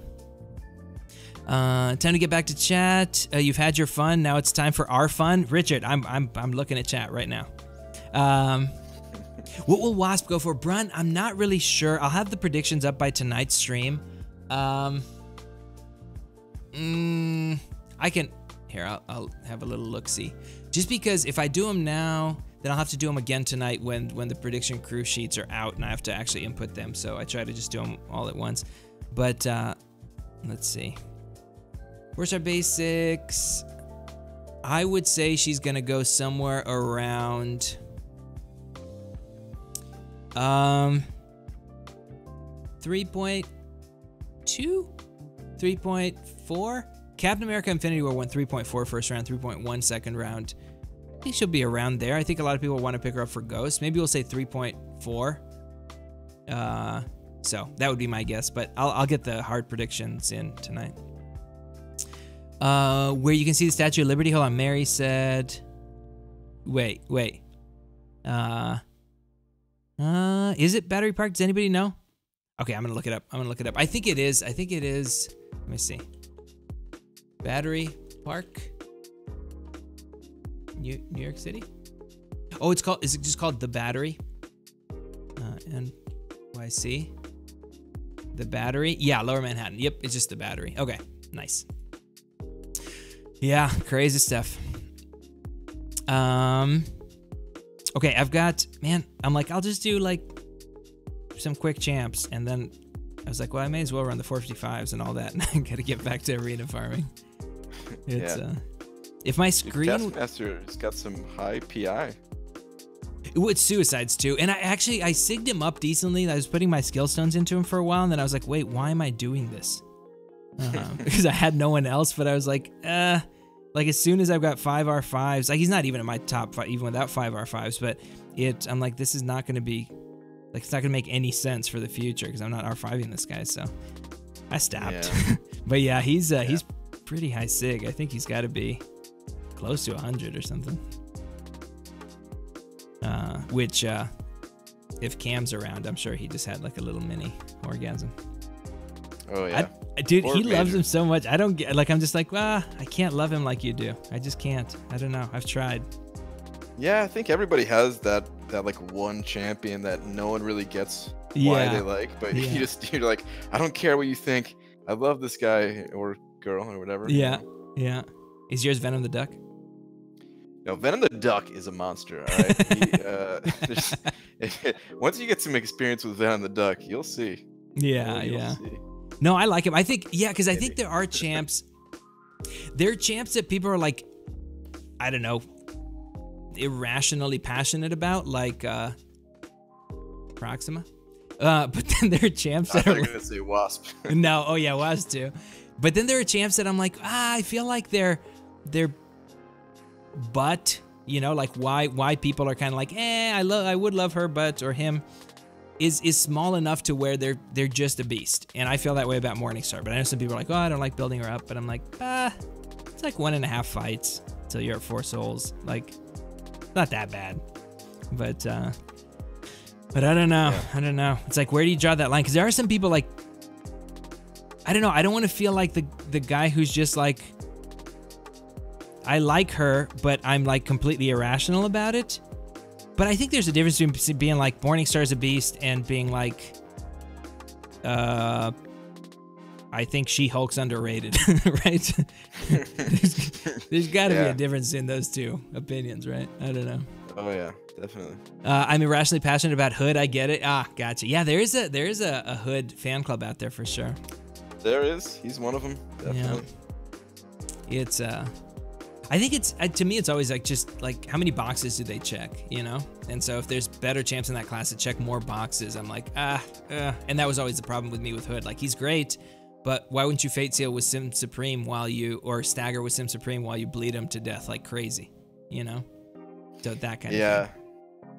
Well, I think it's always tough to say exactly how you feel in such a few words, right? Yeah. Because somebody could be like, "Oh, I love Hood," and just like stop their sentence there. Yeah. But maybe if they kept going, they'd be like, "Oh, I love Hood, but I love him at rank 4, and I'm not really going to use him in competitive content, or rather just take other champions, rank 5, and all this stuff, you know?" And some people would still take him to war and use him in competitive content, but I think I've seen Idolist do it. I know GM used to love his Hood.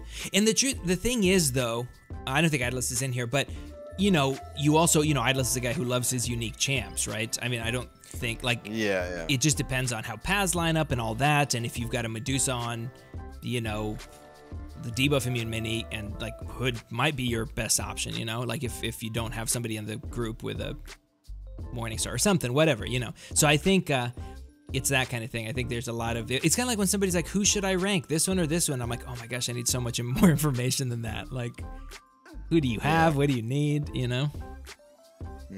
But yeah, that's tough. What do you think for potion farming? I was doing Omega Red, but which I think it goes fast. I think it'll go better if I'm not having to like look at chat and get popped in the mouth as well. But do you think there's someone faster? R4 X23. I've got my R4 Star-Lord. R4 Unawakened hype. Yeah, I mean, if you don't want to get popped in the mouth, well, I mean, I thought this was a different kind of party, but I think Omega Red. Oh wait, oh dude, for some reason I thought your Omega Red was rank 5. Not yet. Wow. Okay. Wait. All right. So which are the rank 5 options? Because out of your rank 4, there are no rank 5. I don't feel like. Well, I mean, Blade. Should I potion farm with OG Vision? It's Blade, OG Vision, Iceman, and Morningstar. Morningstar, yeah, okay, all right. No, this is probably the best then. Yeah, since you're running suicides. It's gotta be. You just gotta be good about, you know, managing the debuff and stuff. Dude, his stupid EMP. I'm like, let me launch an L2, and of course, no, nothing. But yeah, I think he will be probably my next R5. I don't know. It just depends on what variant brings. And I was waiting for Christmas deals to have units to finish up variant, because otherwise I would have just gotten units just for variant. And but so we'll do them over the next couple of days, and then we'll see. Yeah, I mean, it's tough too, because Omega Red, he's not that just like snap decision of, oh, this guy's so amazing in every situation that I'm definitely gonna rank 5 him. Yeah, he's definitely one that you got to think about. You it's funny because like I love it. When I love him, I love him. But then like once in a while, I'd be like, wow, he really underwhelmed me there. Yeah, I don't know. Wow, I would have rather used OG Iron Man for this. Yeah, it's crazy. I don't know, and I don't know what it is. I mean, he is kind of synergy dependent. Like that Sabretooth synergy's huge. I don't know. Just some fights you can stay close, and others you can't. Yeah, that's true too. Trying to bait out specials and everything, especially any type of power gain, just hurts him so much. And there's a ton of different power gain nodes out there. You know? Oh yeah, that's true too. That's true too. Heck, I don't even like baiting these specials with Winter Soldier. All right, let me read a few of these messages here while you finish up this fight. So Demiak wants to cuddle with you. Oh, of course, it's done. Done deal. Yeah. Bilal was saying, I used to dislike Hood until he became my first 6-star. Find him underrated. He's definitely not the best for any specific champion, but damn, can he get some work done? Yeah, I would be happy. So I'm not a huge Hood fan, but I would be happy to pull him as a 6-star. I think that'd be pretty cool. Yeah, I think that's the other thing too. I think like you have opinions on champs, but certainly like pulling them and playing them at a high level can sway you for sure.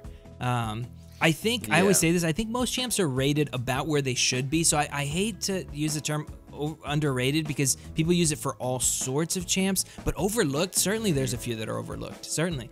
So I think that would do a job very, very well. And I think I've had that before where I'm like, I feel about this champ, and then I pull them and I'm like, okay, I like them a lot now.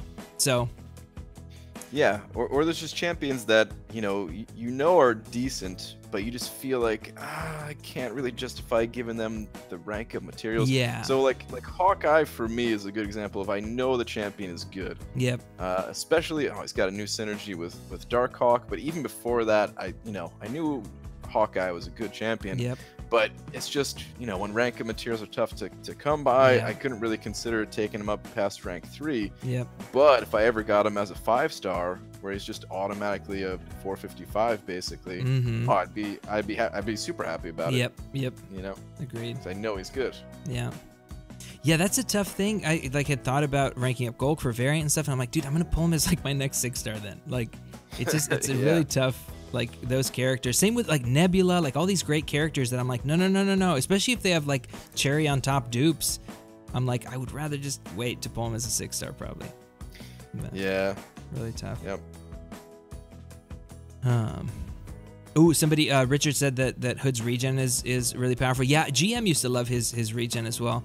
It's tough, man, because he's in the Mystic class, right? And so underrated in the Mystic class, I don't know, man. There's so many highly rated champs in there, and so it's hard to call them underrated because you would almost always, and I always say this, and it's tough for me because people have their favorite champs, and sometimes I feel like I'm the dude like poo-pooing their favorite champ. I don't mean for that to, but to me it's always just been about like, what's the best option for any given piece? Like, I understand if you have, but like Mystic class, certainly you have a lot of great stagger and nullify options and, ones that do more. And so I think that's why the champs that kind of fall by the wayside, like, okay, Dormammu has incredibly powerful power control, but he's always going to play second fiddle to Magic in terms of the Mystic power control champs, right? Or heck, dude, even Voodoo as far as like offense.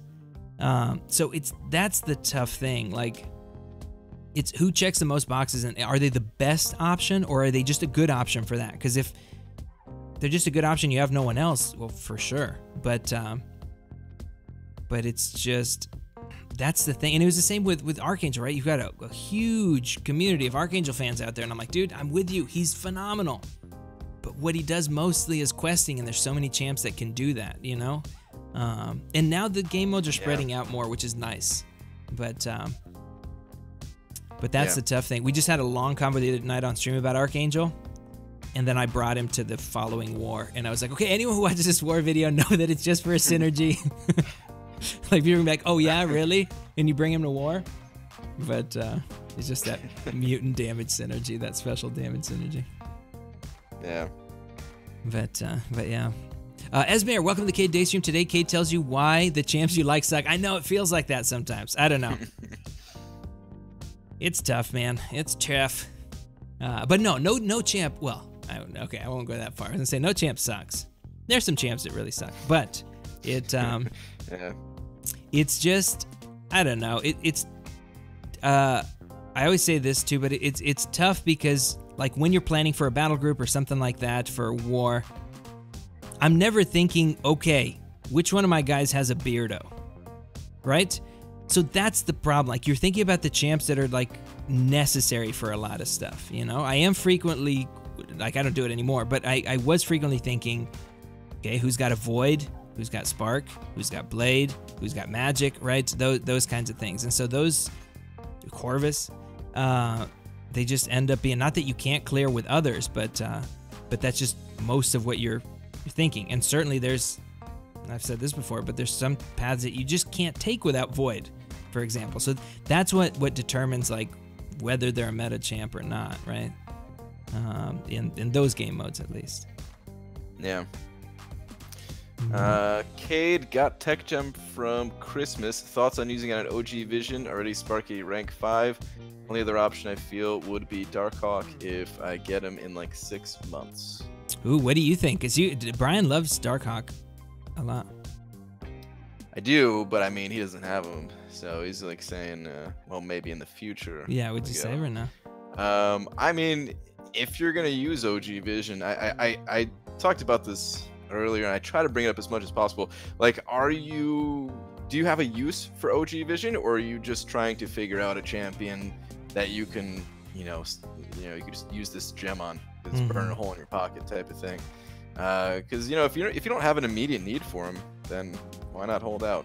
The other thing I would say is, are you going to be rank 5ing OG Vision?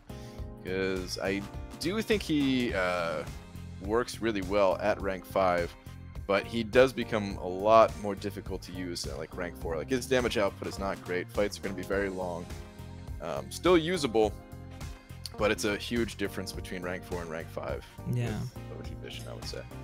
Yeah, yeah. And I mean, as tech gem candidates go, certainly OG Vision is worthwhile. You're going to need a lot of Sig Stones too, so keep that in mind. You need to get him to Sig level 133 or something for him to fill up 1 bar. So that's important too. You may as well... not that he's useless without the 1 bar, but that's pretty big. Although nowadays they don't have any like, Power Start 2 nodes and stuff that are also unblockable L2. That used to be the big thing. Like you needed a bar at the beginning. But which I don't know why they don't have them. That'd be kind of a, I don't know. Like you would definitely need like an OG Vision or something for those paths like you used to in the old system, in the old war system. But I remember, dude. You know what's funny? I remember in the old war system, people saying, "Well, why don't you just use Luke Cage there?" And we're like, because it was like he was the worst. And now it's like legitimately like, well, why wouldn't you? Like a hood on L2 or whatever. Like I guess you could, because Luke's good.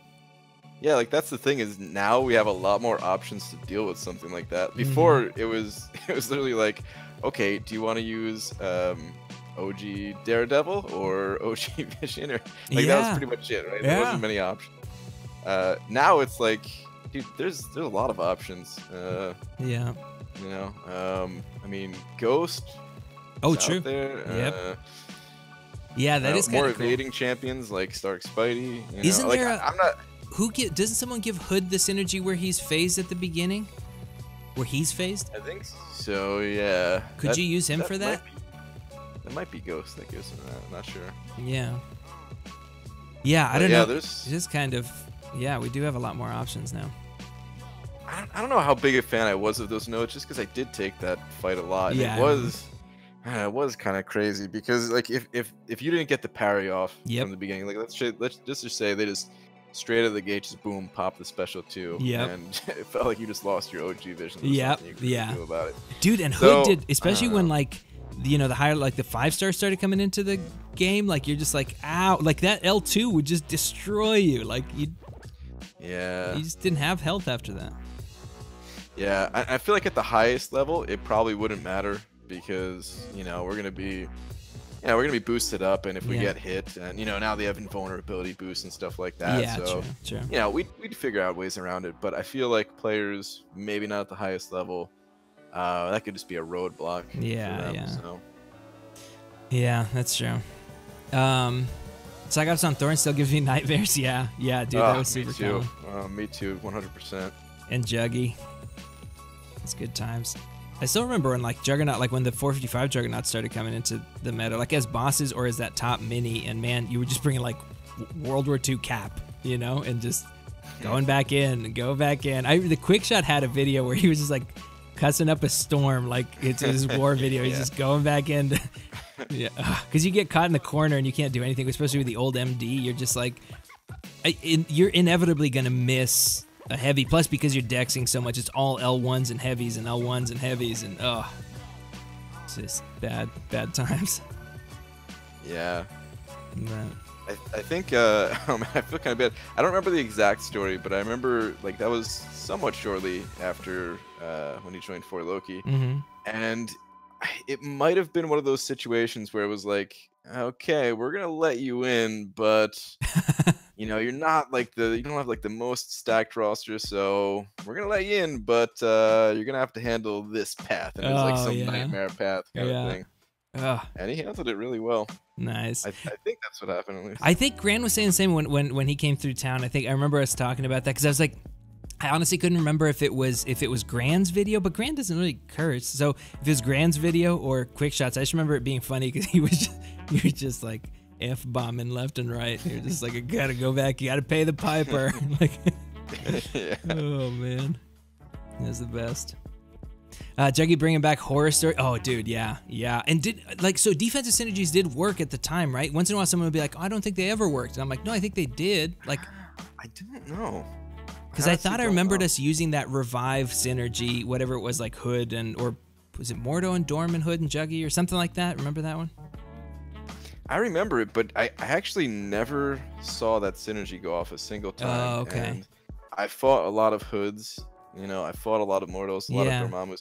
Like, I was fighting these champions. I never saw it a single time. Other people said that it was going off, but I never saw it. Yeah, that's weird. Yeah, it is kind of one of those things where you can't, unless you see the fight or something. But we always thought, oh, I don't know, because it could have been something else too, I guess. But like you always, I mean, the only way you can tell, I guess, is if they go in on a low Juggernaut boss and come out at higher health or something, unless he's giving willpower healing. I don't know. It is weird. Yeah. But to the 4 Look years on call, did Pandaman Pete get 5-star Darkhawk? Yes, he did. He did indeed. Yep. He was just ranking him up just a second ago, so pretty sick, dude. My only worry with Darkhawk was like being able to switch between phases, but it seems like if you have him at high sig and you can, like, and you're getting that regen consistently. I think high sig matters a lot, but once you have him there, it's not bad. Yeah. That's exciting, dude. He's gonna be good. I wonder when Map 7's gonna actually drop. Yeah, I don't know. But man, I so badly wanted to use like Darkhawk and Venom together. Is such a sick combination for Map 5. What's the synergy he gives him? It's the same one as Ghost Rider? Yeah, it's the same one as Ghost Rider, so 30% extra power gain, and this is for both of them. Yeah. 30% extra power gain against heroes and 10% crit versus villains, or maybe it's the other way around. But either way, like, that is so good. 30% power gain and 10% crit. Yeah, like, that's nuts. That's nuts.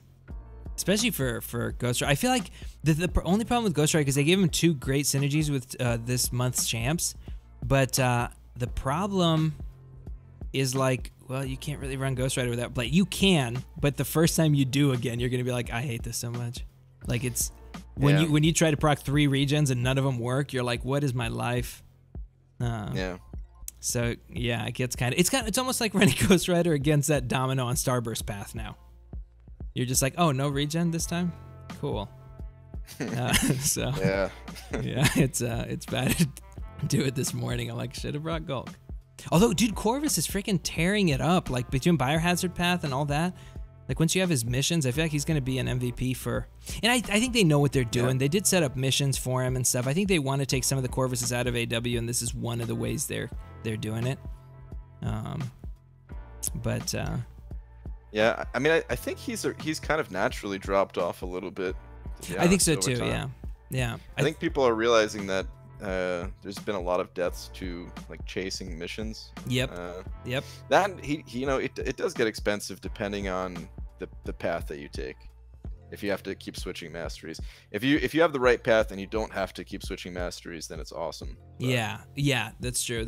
I just switch them once for D, and I feel like I'm running Suicides almost full time now. Even for Morningstar, I'll just put Double Edge in, and then once I get my 5th soul, I'll put Liquid Courage in. So, like, I'll unspec completely and then spec just for D, and then I've got 8 points waiting. So once my defense is placed, I'll spec into.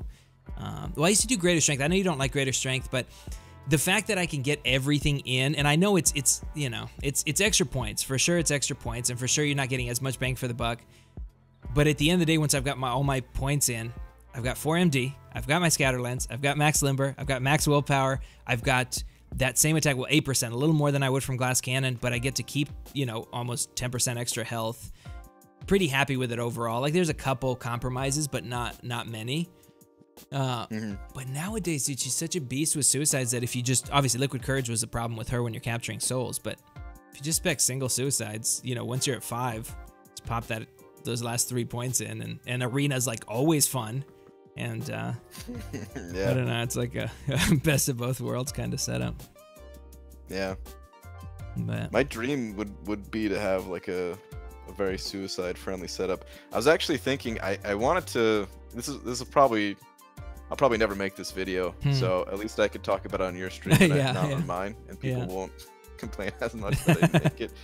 But I think it'd be really fun if kind of like all the YouTubers just went over like their ideal certain number of champions. So like, let's say 8 champions. You get to pick 8 champions, and those are the only champions that you have, and you need to cover as much of the game as possible with just those 8 champions. Like, who would they be?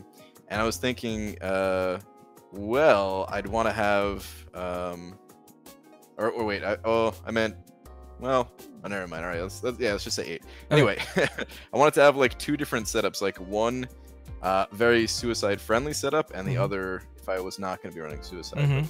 The ideal 8 for each of those. And I started thinking about like which champions those would be. And yeah, I'll probably never make that video. That'd be sick, dude. Okay, so you heard it here. I was thinking about this on my way back too, because it's been an idea I've wanted to do for a long time. But I've been wanting to do like an MCOC roundtable thing.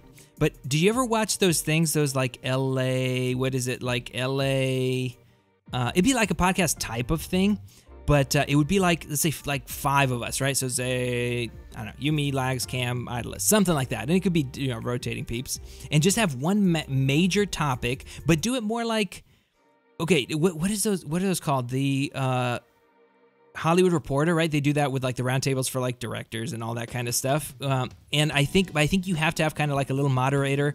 They don't have to be little; they can be regular size. But I think you do have to have like a moderator who is doing like, you know, kind of who has the questions pre whatever, and then you go, you know, like everybody just kind of discusses on stuff. So say the major topic was, that's a good idea that like you had there, but improving alliance wars, right?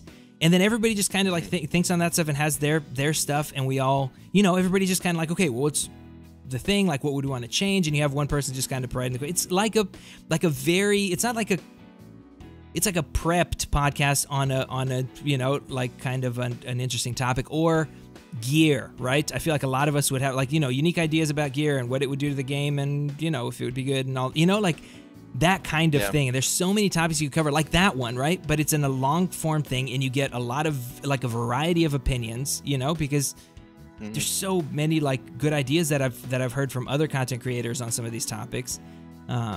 I don't know. I feel like it would be a lot of fun to do something like that, you know, on a major topic or Alliance Quest or whatever, and just kind of all chat, but in a more organized format than just like, you know, like everybody's kind of like, okay, here's the, you know, you've got like 5 different points you want to cover, and then everybody, oops, I'm not even holding my phone.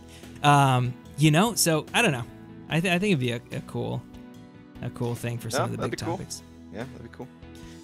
It's tough to get everybody kind of available at the same time. Yeah. But if you can figure that out, then I think it can make for some entertaining content for sure. Yeah, because I think a lot of times, like we, you know, when we discuss it, like obviously Idolist has his podcast, so him and Cam kind of do that, and then he'll interview other people, or sometimes we're talking about it on stream. But it'd be cool to have like I don't know if you ever watched those Hollywood Reporter roundtables, but they'll be like no. The only thing I've watched about those are like the, you know, the Real Housewives of Hollywood. Or oh yeah, no, I do too. I never miss. But this one's like that, but just with less housewives. Oh, you should have just said that from the beginning. Yeah, just, now I get it. Yeah, with fewer. I don't think we'd have any housewives in our thing. But oh, okay. Well, that's all right. That's interesting. But all right, yeah. Try that, I suppose. But yeah, I don't know. I think it'd be a lot of fun to kind of. Dude, it is kind of nice. I never use his regen, but it really is his L3 regen. But it is nice. I just don't use him much. Like I need to start using him a lot more. Dude, same here. That's exactly how I feel about it. Yeah. It's like, you know, it's one of those champions where, you know, there are just a little, you have to play him just a little bit differently, and if you're not playing with him constantly, then, you know, I feel like you're just not the best you can be. Yeah, definitely. Ooh, Demi said he can be a substitute housewife if you need me. Oh, so we will. Maybe we'll have one. Well, Demi, I say yes. And Real Deal said, howdy, Grant. What's up, Real Deal? That could get dangerous, though, if it's like five guys and a housewife and Demi. Never mind. And it's Demi? Let my dog out. I'll be back. Okay, no worries. Let me see. You can call it Clown Fiesta. No. It'd be MCOC Roundtable. But it's kind of like what we did for Map 7, but it would just be like you'd have to organize it, and it would have to be like sometime when peeps can make it, and just cover like a big topic, but have the questions kind of so that the people can just kind of share their thoughts on those things. I don't know. It's just, there's a certain format that I really like with those like Hollywood Reporter ones, and I think I don't know. I think it'd be a lot of fun, but it'd be like a podcast type of thing, but just with more peeps and on one topic, but and varied points of views, but. Provide mid-tier opinions if you want, but time zones, yeah. It's, I think it's, hold on, let's see. I think you would have to do it with, like, the YouTubers, but you just have to, like, you'd have just a bunch of, like, I don't know, 5 different YouTubers or something like that on the thing, and just discussing one topic in particular. I think that's how you'd have to do it. But it is true, yeah. You'd have to kind of cover the cover stuff for many tiers, not just the top tiers. Let's get some regen, just cause. Nacho, what's up, dude? It's been a while. It has been a while. 5 guys with me as a housewife. The only thing dangerous about this is that inevitable demonetization. Yes, but. Inevitable yet good. Dude, that regen is really great. Not that I didn't know, but man. The L1 is actually not that bad either, I realized. Like, there's a lot of situations where, like, if you're looking for the regen, then it's gonna be pretty meh. Yeah. But just to kind of extend, like, if you're gonna have to bait out a special and you're gonna drop all those spores anyway. Yeah. If you use the L1, you at least get to use them, and then you also get a few more ticks out of the damage part of it before you absorb it. So yeah. It's not that bad. Yeah, I worry about the L1, kind of like I worry with the L2 with Rolk. If I'm running suicides, I'm like, am I even netting positive, or the L1 with Rogue? But I guess you do if you have a decent amount of spores. Yeah, I don't know. I so rarely run suicides that I don't even know. Oh yeah. Man, I wanted Sig. I think he's around Sig. Like he's like 103 or something. But I want to Sig 200 him and R5 badly. How did you? I watched the part of your speed run. I watched like just the first fight or two. But how did it go overall with him? I don't know. I recorded that like 2 or 3 weeks ago at this point. Oh, okay. It just took forever to upload it. Yeah. I remember it going pretty well up until, I want to say, Vision, I think, went pretty poorly. Oh yeah, that makes sense. Being a robot and everything, and yeah. I just wasn't. I could have played it better. Yeah. For the most part, it was good. Dude, I remember taking it the first time I tried Realm of Legends that I had to pull out, but it was with an R4 Wolverine. That Vision fight was the bane of my existence. It just took so long. I had to take like 3 breaks. I was like, I can't. It's just so long. And then I remember like Scarlet Witch it was after willpower had been changed, and I just couldn't, for some reason, maybe it was just because he was 440, but I couldn't stay on top of the poison, the heal block, and I was, I wasn't a great player. It was just my first attempt at it, but I couldn't stay ahead of it, and I had to leave. And then finally, right when they were changing 12.0, because everybody's like, oh, you got to get ROL done in Act 4 because it's about to get really hard, and exactly the opposite happened once they changed everything. But that was, I remember having to do the Caltrops jugs with 3-star Scarlet Witch, and then all that stuff, and that became so much easier after. Yeah. Ooh, Richard, about to open a 5-star. Wish me luck, dude. Good luck. Good luck. How much farm? Like, have you ever done like calculated how many potions you get per hour, kind of farming this guy, and how? I don't know, because I don't know how much to farm for Variant, but I need to finish up Variant and run the maze in the next few days. I just want to be done. Yeah, I have calculated in the past when I was farming for Labyrinth of Legends with a 455 Gwenpool. Oh, okay. But I honestly don't remember. I want to say it was roughly 25 of these single potions an hour. Oh, okay. Wait, no, that can't be. Is that right? I don't know. I can't remember. It was so long ago. Yeah. But you know, of course, the faster champion you have available, like the faster and easier it is to farm. Like yeah. the runs I could do, I could clear this entire like Realm of Legends in its entirety in just a little bit over 20 minutes with Omega Red or Hyperion. Yeah. Maybe I should try. Let me try Hype. Although I don't know. Is he gonna be faster? Maybe he will. He might be. I forgot that your Sig level of Omega Red is not that high, like so you do miss out on a lot of damage there. Yeah. Let me get. Is it Thor that activates that synergy? I wish Hype actually activated it. And then let me put. Yeah. Ooh, you know what I actually want to do instead is run Quake and Hawkeye, so I can get the stuns more often. Hawkeye. Right, that's all champs, 15% ability. Okay, that should be good. What would be the Wasp cutoff? Is it Zaffo? I would say Wasp is gonna go for maybe 3.4 is my prediction for her, maybe. Some people are gonna want her for Ghost, so. Wait, Christianity said I did that fight, Cade. 1,700 hits and no breaks, dude. It's so bad. It's so bad. Especially by like those standards back then, because there was nothing like that, you know. Yeah. Like today, you know, we have some, you know, like that's still a really long fight, no matter where you're looking. There's no fights today that take that many hits. Yeah. But, you know, there wasn't like Labyrinth of Legends. Yeah. Back then. That just like got people used to having to do these super long fights. Yeah. True. Oh, I almost missed. Do you ever use him with the increased ability accuracy so you get more stuns on the stiff? I never tried that, but that's pretty interesting. I hadn't really thought about that. Considered that, to be honest. Let's see. I noticed your hype isn't awakened either. No, but I got a cosmic gem from the complimentary one, and I'm like, because I really do want to use it on him. The thing is with him unawakened, like you're still like, well, if I use the team with, what's it called, like with Beardo and stuff, or Cosmic Supremacy, you can pretty. I mean, obviously, if he's awakened, you use that, it's even better. But you can approximate it, right?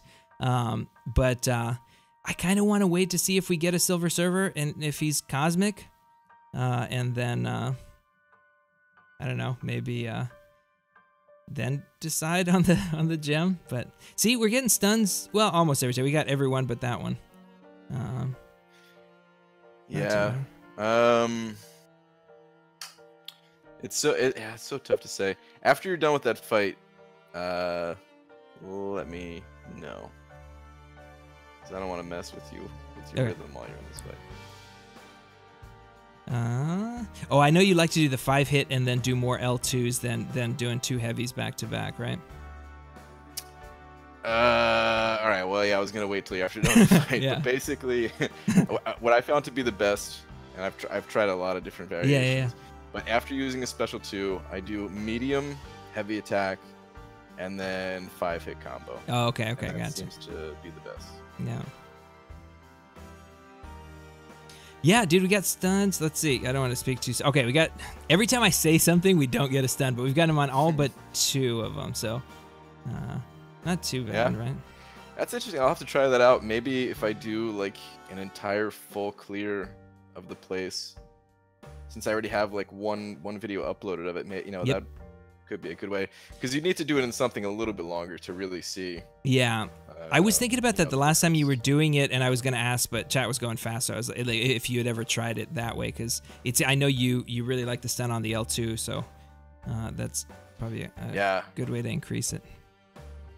I mean, that's what makes this fight so fast, is if you can keep him stun locked, because once you have him awakened and the synergies for the power gain, like you can spam special 2s the entire time. You never have to let up on that. So you can literally stun lock him from try it 100%. This other way then.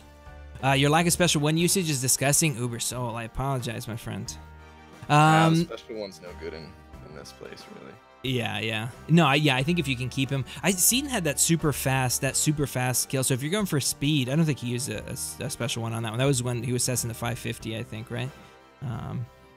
So I think it's if you can get the Fury RNG and you can do the L2s, the special ones don't seem like the way to go here. Okay, yeah, so not this in these fights. and then do a medium. Oh no, he's not stunned. Yet, there we go.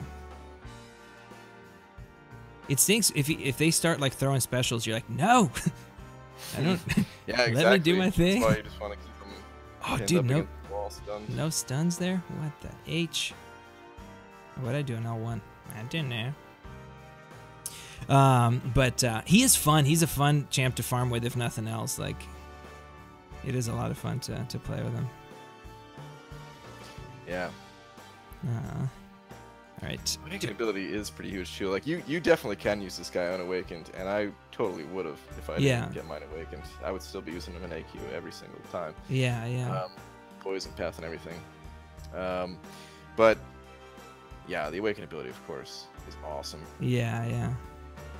Oops, I should have done a medium. No. It's hard to like get out of the habit of doing it. Yep. This one. Yep. Every time I go back to like clearing in this place, it does take me a minute to kind of settle in again. Get used to it.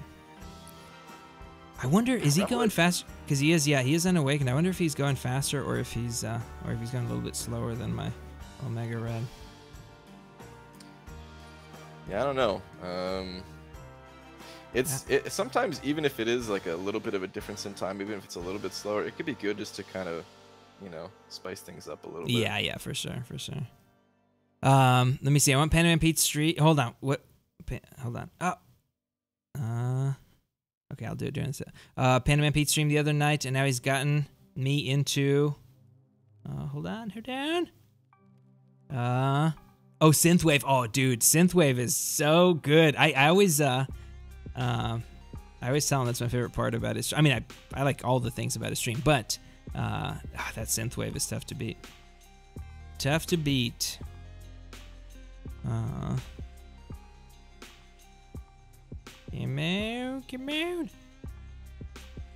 Dude, it's crazy that it's almost January already. It's almost time for NYCC again. I'm so pumped.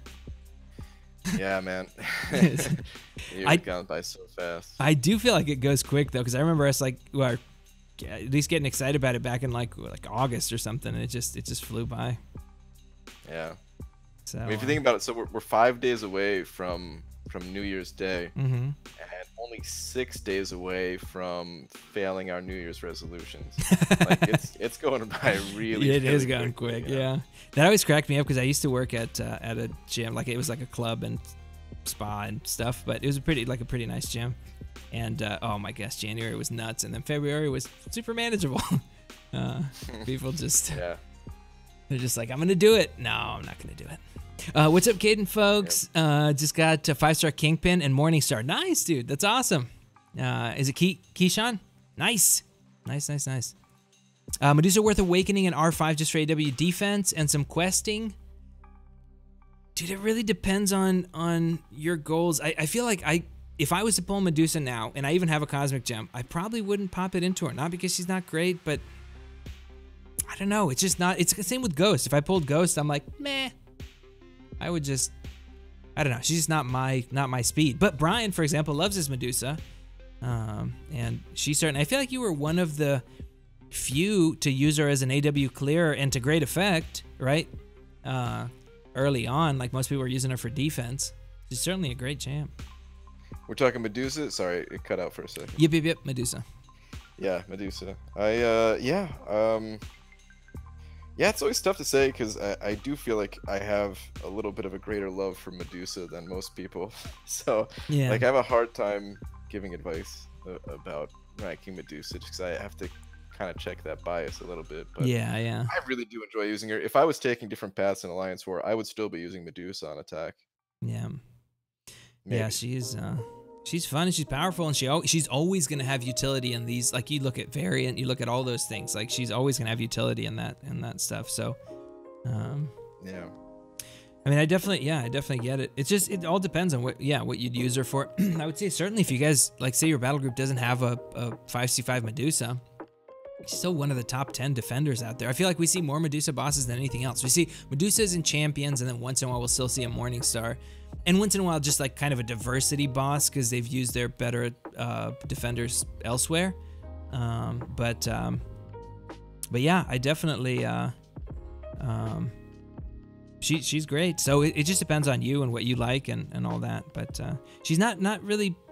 I wouldn't say she's not my type because I did use her quite a bit even as a 4-star. I just don't know if I pulled her if I'd rank her now. But just personal preference is all. So yeah. Hey, when people I'm fighting in arena have collar tech, just throws me off. Yeah, it's there was a weird, I feel like there was a bug that kind of went, it wasn't just against techs, but I was gaining so little power against other champs. I was like, what is happening? But I think maybe they fixed it because I haven't been noticing it recently. Somebody was asking you, Robert was asking you a question. Have you done heavy to stun immune champs or something? Heavy to stun immune champs by doing light attack and C switch.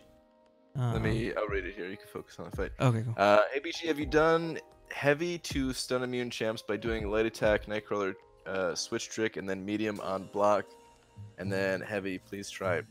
I haven't tried anything like that myself. To be honest, I try to use that Nightcrawler trick just for Nightcrawler. Yeah, I do the same. And I know it works against every champion, but I really do feel like it's like... I don't know if we can call it a bug. It's more of just like some weird quirk which I guess is like the definition of a bug practically, of like something in the AI. And I keep thinking that Kabam is gonna fix it. Yeah. Because it's just I don't think the AI was ever meant to react that way. Yeah. So I don't want to get in the habit of doing it against every champion. I will continue to do it against Nightcrawler until they fix it, if they ever fix that is. But yeah, I don't want to get in the habit of doing it versus every champion, because if I do that, then I'll and let's say I practice with that, and then they do fix it, and then I'll have to kind of relearn how to get out of those sticky situations the ways that I'm currently doing it. So yeah, I strictly do that just to switch Nightcrawler, and that's it. I remember like not using it for a while. You and I even talked about it, and then I was like, well, why? Why would I not? Because it really is. I don't know. It's so convenient. But yeah, I feel like in War, I'm like thinking about so many other things that unless it's a Nightcrawler, I'm not even thinking about the switch trick to keep them from coming at you. I did in lab a couple times because with Blade it helps you regen some, but is it buuuuut coming in with that Canadian buck? That's a loonie, right? You know the Canadian currency. Oh, that's a loonie. That's okay. A loonie. Nice, dude. Thank you so much. Thank you. And they say hello, folks. Hello, welcome. Yeah, the loonies and the toonies. That's the equivalent of the birds and the bees, I think, right, in Canada. Yeah, so. Yeah, lots of. Oh, it gets disgusting. Honestly, when you think about crazy, it all. Yeah. Ugh, demonetized. It's it's all natural and it's beautiful and everything, but that's gross. Let me see. iChurch was saying that he joined For Loki in January. It's crazy how quickly time flies. Dude, it is nuts. It's nuts. Yeah. iChurch passed the blaster. Dude, I can't believe it's been that long. Yeah. Definitely remember having you in For Loki. Yeah. Good to have you. Crazy. I always wondered how these RL defenders stun you with no node for stun. They don't have a node. They're not even a global for stun or something. Or is it just Winter Soldier? Is it just Winter Soldier? No, all of them stun you. I don't think there is a node. I don't know. Oh, weird. I don't know. Like Kabam, they should have put like a global in here. Yeah. On like the last champion, just to explain that, but yeah. I don't know. I guess they made Realm of Legends such a long time ago that they probably wanted to design the content so that champions did stun, but weren't really that advanced in you know, not everything was as cleanly designed back then. That's all I can imagine, really. They said it's in their abilities, in their base abilities. I guess that's how they did it. Oh, okay. Weird. Yeah, that does sound I guess familiar it does seem like it was a more primitive way of programming it back then, maybe? Maybe that's why they never changed, right? The Rhino's the old Rhino. Maybe these are kind of like copies, but with additional abilities, right? It's not like the actual... Their animations changed, but like they're copies made because that's how they were modifying the AI for this content initially. Yeah. And they've said that they don't want to change that. Like they could make the changes to these guys, but at this point they don't want to because they want to keep the difficulty. Yeah. What it was. Yeah, that's nuts. I didn't realize that. It's crazy, dude. If you think of like the early days of this game and how far it's come, it's nuts how complex it's gotten compared to how it was. Yeah. All the like, dude, the champions were so basic back then. Even like, just like persistent charges they introduced a year ago, and it's such a huge part of things, and it just adds like such a layer of complexity to stuff. Yeah, it's nice. I really didn't like persistent charges as a as like a concept at first. But there are a few champions that have kind of won me over with it. Yeah. I'd say Van the Duck, of course. Yeah. The king. Of course. King of comedy. Him, and then I like Corvus's. I mean, Corvus's True Strike when you have Proxima is so handy. Not just his damage, but like the True Strike one especially. Yeah. I seldom bring Proxima, but it's so nice to just be like, oh, no more evade ever again. Thanks so much. And then obviously Morningstars I'm pretty excited about, but there are some that are kind of weird. Like Mephisto's, because I hardly ever use him, but then you're like, does he get him back? Because if you use all 3 with L1s on your first fight, do you ever get him back for the map at all? Or are you done? I think his souls, I think you gain a soul whenever you kill an enemy. Oh, okay, yeah. So you know what he needs? He needs a unique synergy that allows him to gain souls throughout the fight or something like that. Oh, that'd be sick, yeah. Because you can get him to 6 souls with that one synergy, right? But that's about it. Right, I think? Well, you can get him to 6 souls without any synergies, but the one synergy to start him with damage by crazy amount. To start him with, I don't know what's the max you can get to start with. Yeah, I think one of them was. That. Alex said, Kate got a 5-star Mystic Gem. I have 456 Ghost Rider. Goodness gracious. 345 Morningstar. 345 Voodoo Not Awakened. Who gets it? Alex. I mean, you know my answer. I think Real Deal is trying to. He anticipated my answer. He said, Alex, Ghost Rider because Morningstar sucks. Actually, Real Deal and I are going to run through the tier 1 map. He's going to take Ghost Rider. I'm going to take Morningstar for war, including a boss kill. And then the winner of that, I think, decides your rank up. Let's do that. Should we do that? No, I think Ghost Rider is gonna come back in a big way in the map 7 stuff's meta, but he's still gonna do okay at rank 4. It's one of those. I mean, I use the Mystic Gem on mine, but it's one of those kind of more niche awakened abilities. I know you were loving Morningstar. If you can set her up.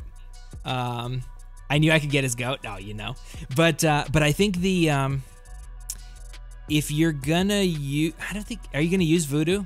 And you've had a high level Voodoo before, so I would probably say Morningstar. But again, just make sure you're gonna use her. Make sure you're good with the butts that she comes with. But if you're okay with that and your scouting's on point before wars and you're safe for those first couple fights, I mean, yeah.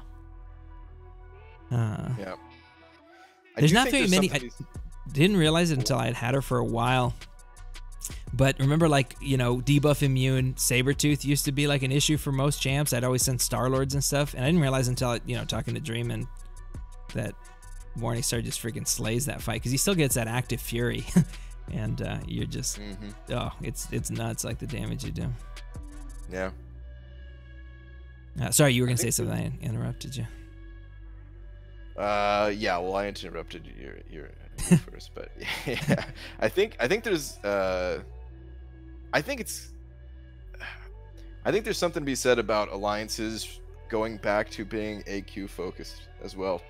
So I think when it comes to rank ups, you do have to think about that and what your alliance wants to do. I don't know if we've seen it take over quite just yet. Maybe once map 7 rolls out, and depending on what the like, rewards are for it. But I think a lot of alliances could lean more towards being AQ alliances these days, and just being kind of a little bit more relaxed about alliance war. Go to like a no item or very, very few, very sparing item type of alliance war setup, and then just focus on AQ and focus on, you know, your rank ups. You know, making sure all of your rank ups allow you to kind of handle the map without any items, because it does get expensive. I've been noticing there's been people that have to use like a decent number of items. Yeah. To get through AQ on the later days, and it's not that they're not skilled enough to handle it. It's just, you know, for so long the, you know, alliance war attackers or defenders or prestige has been, you know, like their go-to rank ups, because that was what the game was calling for at the time. But now, you know, kind of needs some AQ champs too. Yeah. Spidey, is BG on? Yes, he is. Yeah, I agree with you. I think, and I think we have seen it with some alliances. I think we've seen it a little bit with some of the OGs that were like really high prestige and ended up maybe not being, especially when things got like kind of, they cracked down on stuff. They didn't end up being master alliance necessarily in war, but they've settled nicely into maybe plat 1 and stuff, and I think that's great. Zen Master, would you R4 unduped MS? I would not, and in fact, I would caution against running a rank 4 Morningstar if you're higher tier. Like I would not run a rank 4 Morningstar in tier 1 or tier 2. I love my Morningstar, but last thing you want is to go into a bad matchup at 2 souls with a rank 4 Morningstar trying to set her up. Even now, like if I don't like the matchups I'm seeing, I'm not going to bring Morningstar. I'll bring the other team. So it just it really depends on what you see. If you can get her set up safely, then yeah. But I would not unduped. And I would say with Morningstar, and Dreamin says the same. It's one of those things where you either want to fully commit and be like, I'm going to be the Morningstar guy. Certainly, having a Morningstar guy in each battle group brings tremendous utility in terms of clearing the map. But you don't see very many 5c5 Morningstars getting used on offense. We have 2 in BG3. I think one of the other BGs has 1 that gets used on offense occasionally. But yeah, we used to have I don't know if he still does anymore, but in BG1, Walken has a okay. Has a 5. That was used mostly on defense. I don't know if that's been changed around or not yet, because there was talks about that, of like needing to bring that champ back on offense, or maybe even for like AQ map 7 stuff. I don't know. Yeah, that's if they have the paths in which, like there was that one map, or the whatever BG2, where you could set her up on that villainy path, so that was fine, you know, because you're not gonna be able to bring synergy champs really. Dude, I've got this long, like I did my overview of map 7 champs and I haven't released it. It's done. It's a half an hour of me talking about the champs, but I did it with, like, you know, arena in the background, kind of like you did, the way you did your discussion one too. But I remember Joel doing a lot of that, and I did some of that when I started the channel and then kind of got away from it. But I was just like, I did it and I was like, are people gonna like this? Is half an hour too much talking? Like, are people gonna want to listen to this? So I hope. Put it out there. Yeah, there's a disclaimer early on that's like, hey, it's like a podcast, so just do that. But yeah. But I think you're not going to be able to bring too many synergy champs. So I think if you can set her up, she's going to be great for it. But that's my worry with her, because even in war, you're having to set her up from 2 souls, and usually you have Mephisto too. So you're basically almost starting at 3 souls. I mean, you're at your L3 before you know it in that first fight. So post it. Okay, I will. I'll have to do it. Maybe I'll do it before the night stream, because it's pretty much done. I just have to render it, and dude, the renders, Final Cut Pro, like I feel like I could never switch off of it, because your render and your upload are basically one motion. Like it does it in one, I don't even know how it does it, but it renders and uploads it super quick. So within like 20 minutes, 30 minutes, maybe for a long video, 30 minutes, it'll be already on your YouTube channel. And you're like, wow. because That sounds rendering, awesome. man. Those 30-minute videos I was uploading, it's like a hour and 15, hour and 20-minute render for me. Yeah, dude, it's so and crazy. then my upload speed isn't that great at the moment, so it's taking, I don't even know how long to upload. Not that long, but yeah. render kills me on those long ones. That's the thing with Final Cut. Any Apple software, I used to, work in Logic a lot for audio stuff. The way they just the optimization, when you make the hardware and the software, it's an order of magnitude more efficient than something else. Like, it's crazy. Some projects you just couldn't, your laptop would not be able to handle in a different DAW. You open it in Logic and you're like, oh, I've got like CPU power for days if I want to add more stuff to it. It's crazy. Yeah. But that's one of the big advantages. But yeah, I think I don't know. It will be interesting to see when they do release it. Because dude, Map 7, like day 5 of Map 7 was serious stuff. I mean, even this like infinite scaling, like all of a sudden you saw like, yeah, people using items and AQ and stuff. So we'll have to see. Yeah.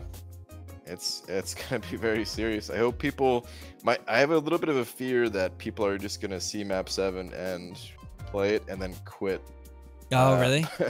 But like only because that initial shock of difficulty. But like what I think, after we kind of figure things out, then it'll go right back to just kind of farming it and not being a big deal. Yeah, I agree. But people just might not be used to that, and it might just that shock of like, kabam's just out for our money type of thing. Yeah. And just be like, well, had enough, it's the final straw or something like that. That's how it is in like all games. Yeah.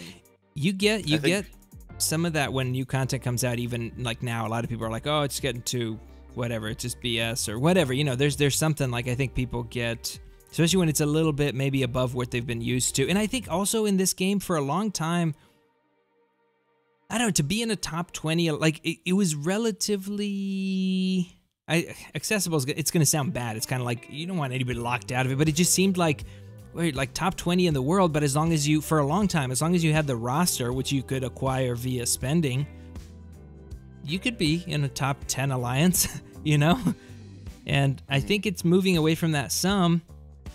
And I think it's a good thing. I think it's good that some of the alliances that necessarily had the rosters maybe just didn't have the skill, or kind of settling in the, top 20 or top 50, because there's still, I don't know, there's still great rewards there, But for a long time, it was just really a lot of it was roster, because the content at the high end, it didn't scale very far on the late days and stuff like that. Everything was capped, so it wasn't too crazy, And then death started mattering in AW and all that, and all of a sudden it was, I don't know, there's just more to it.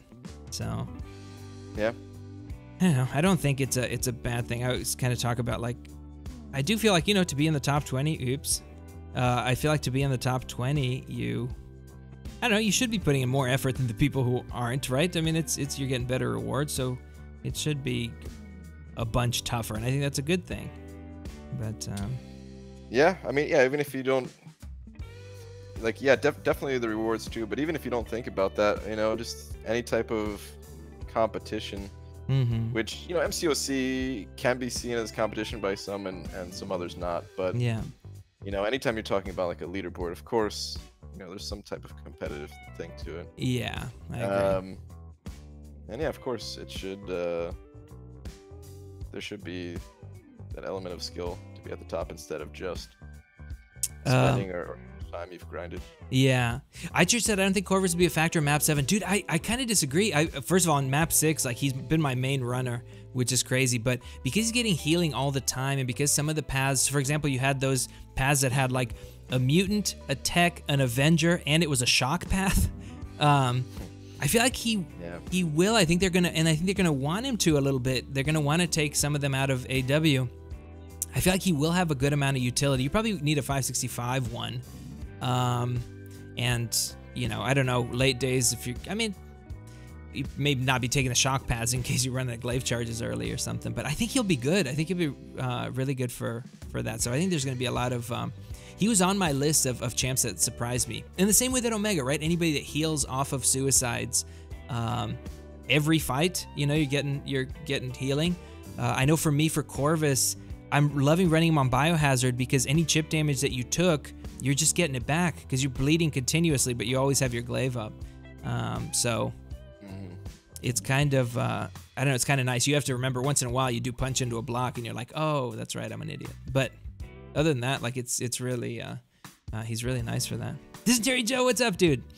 Cade and Brian, thanks for keeping me awake on my drive home. Time for a pre-attack phase nap. Yay, non-AQ days. Is Luke Cage 5-star? Oh, that was a different. That's, dude, you guys' thumbnails look so similar. Dude, no worries at all. Just blowing right past it onto the next. Yeah, well, I thought it was like 2 from Dysentery Joe, but no, they're different. Is 5-star Luke Cage good? Yeah, he's a walking invulnerability boost. I would say he's good. It just depends on your needs, you know, as always.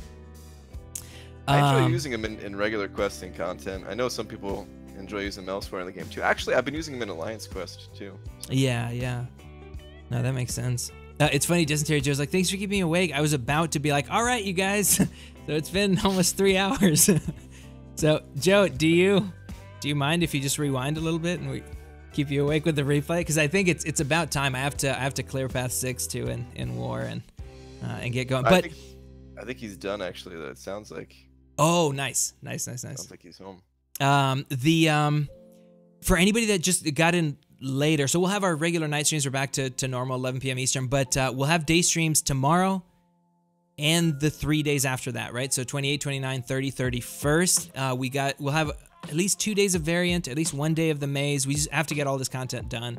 I'll keep farming kind of behind the scenes today and on tonight's night stream, and then and then we'll do day streams and night streams for the next few days, and that'll complete our 12 days of MCOC. Man, I really procrastinated. It's coming down to the last 4 days of December, but I've learned, and I'm like, I think I know why Brian does this.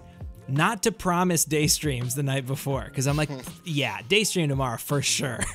And then it just, when it doesn't happen, you're like, So, and then later I learned not to promise a time. If I know there's a day stream, I should probably just say, hey, just keep an eye out. Just keep an eye out.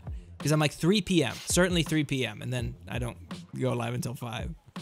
So yeah, no, I'm home. Nappy time, nice. Dysentery Joe, dude, get some rest. Please post a video on Map 7, bro. Okay, I'll try to get it posted tonight before the night stream. I think everything's pretty much set. I get kind of finicky with all the. I'm like, oh, but the intro music doesn't match when this comes in and this comes in. So let me just work on it for another 20 minutes. But yeah, I'll get that out tonight. Okay, so big thank you to Brian for jumping on. Dude, it's so good to be back to streaming. We'll be back in 3.5 hours, right? 11 p.m. Eastern. Thank you to buuuuut for the donation, and thank you guys for hanging out. And I will see you in about 3.5 hours. We're gonna do some more farming and a bunch more streaming over the next few days. All right, you guys are the best. Good night.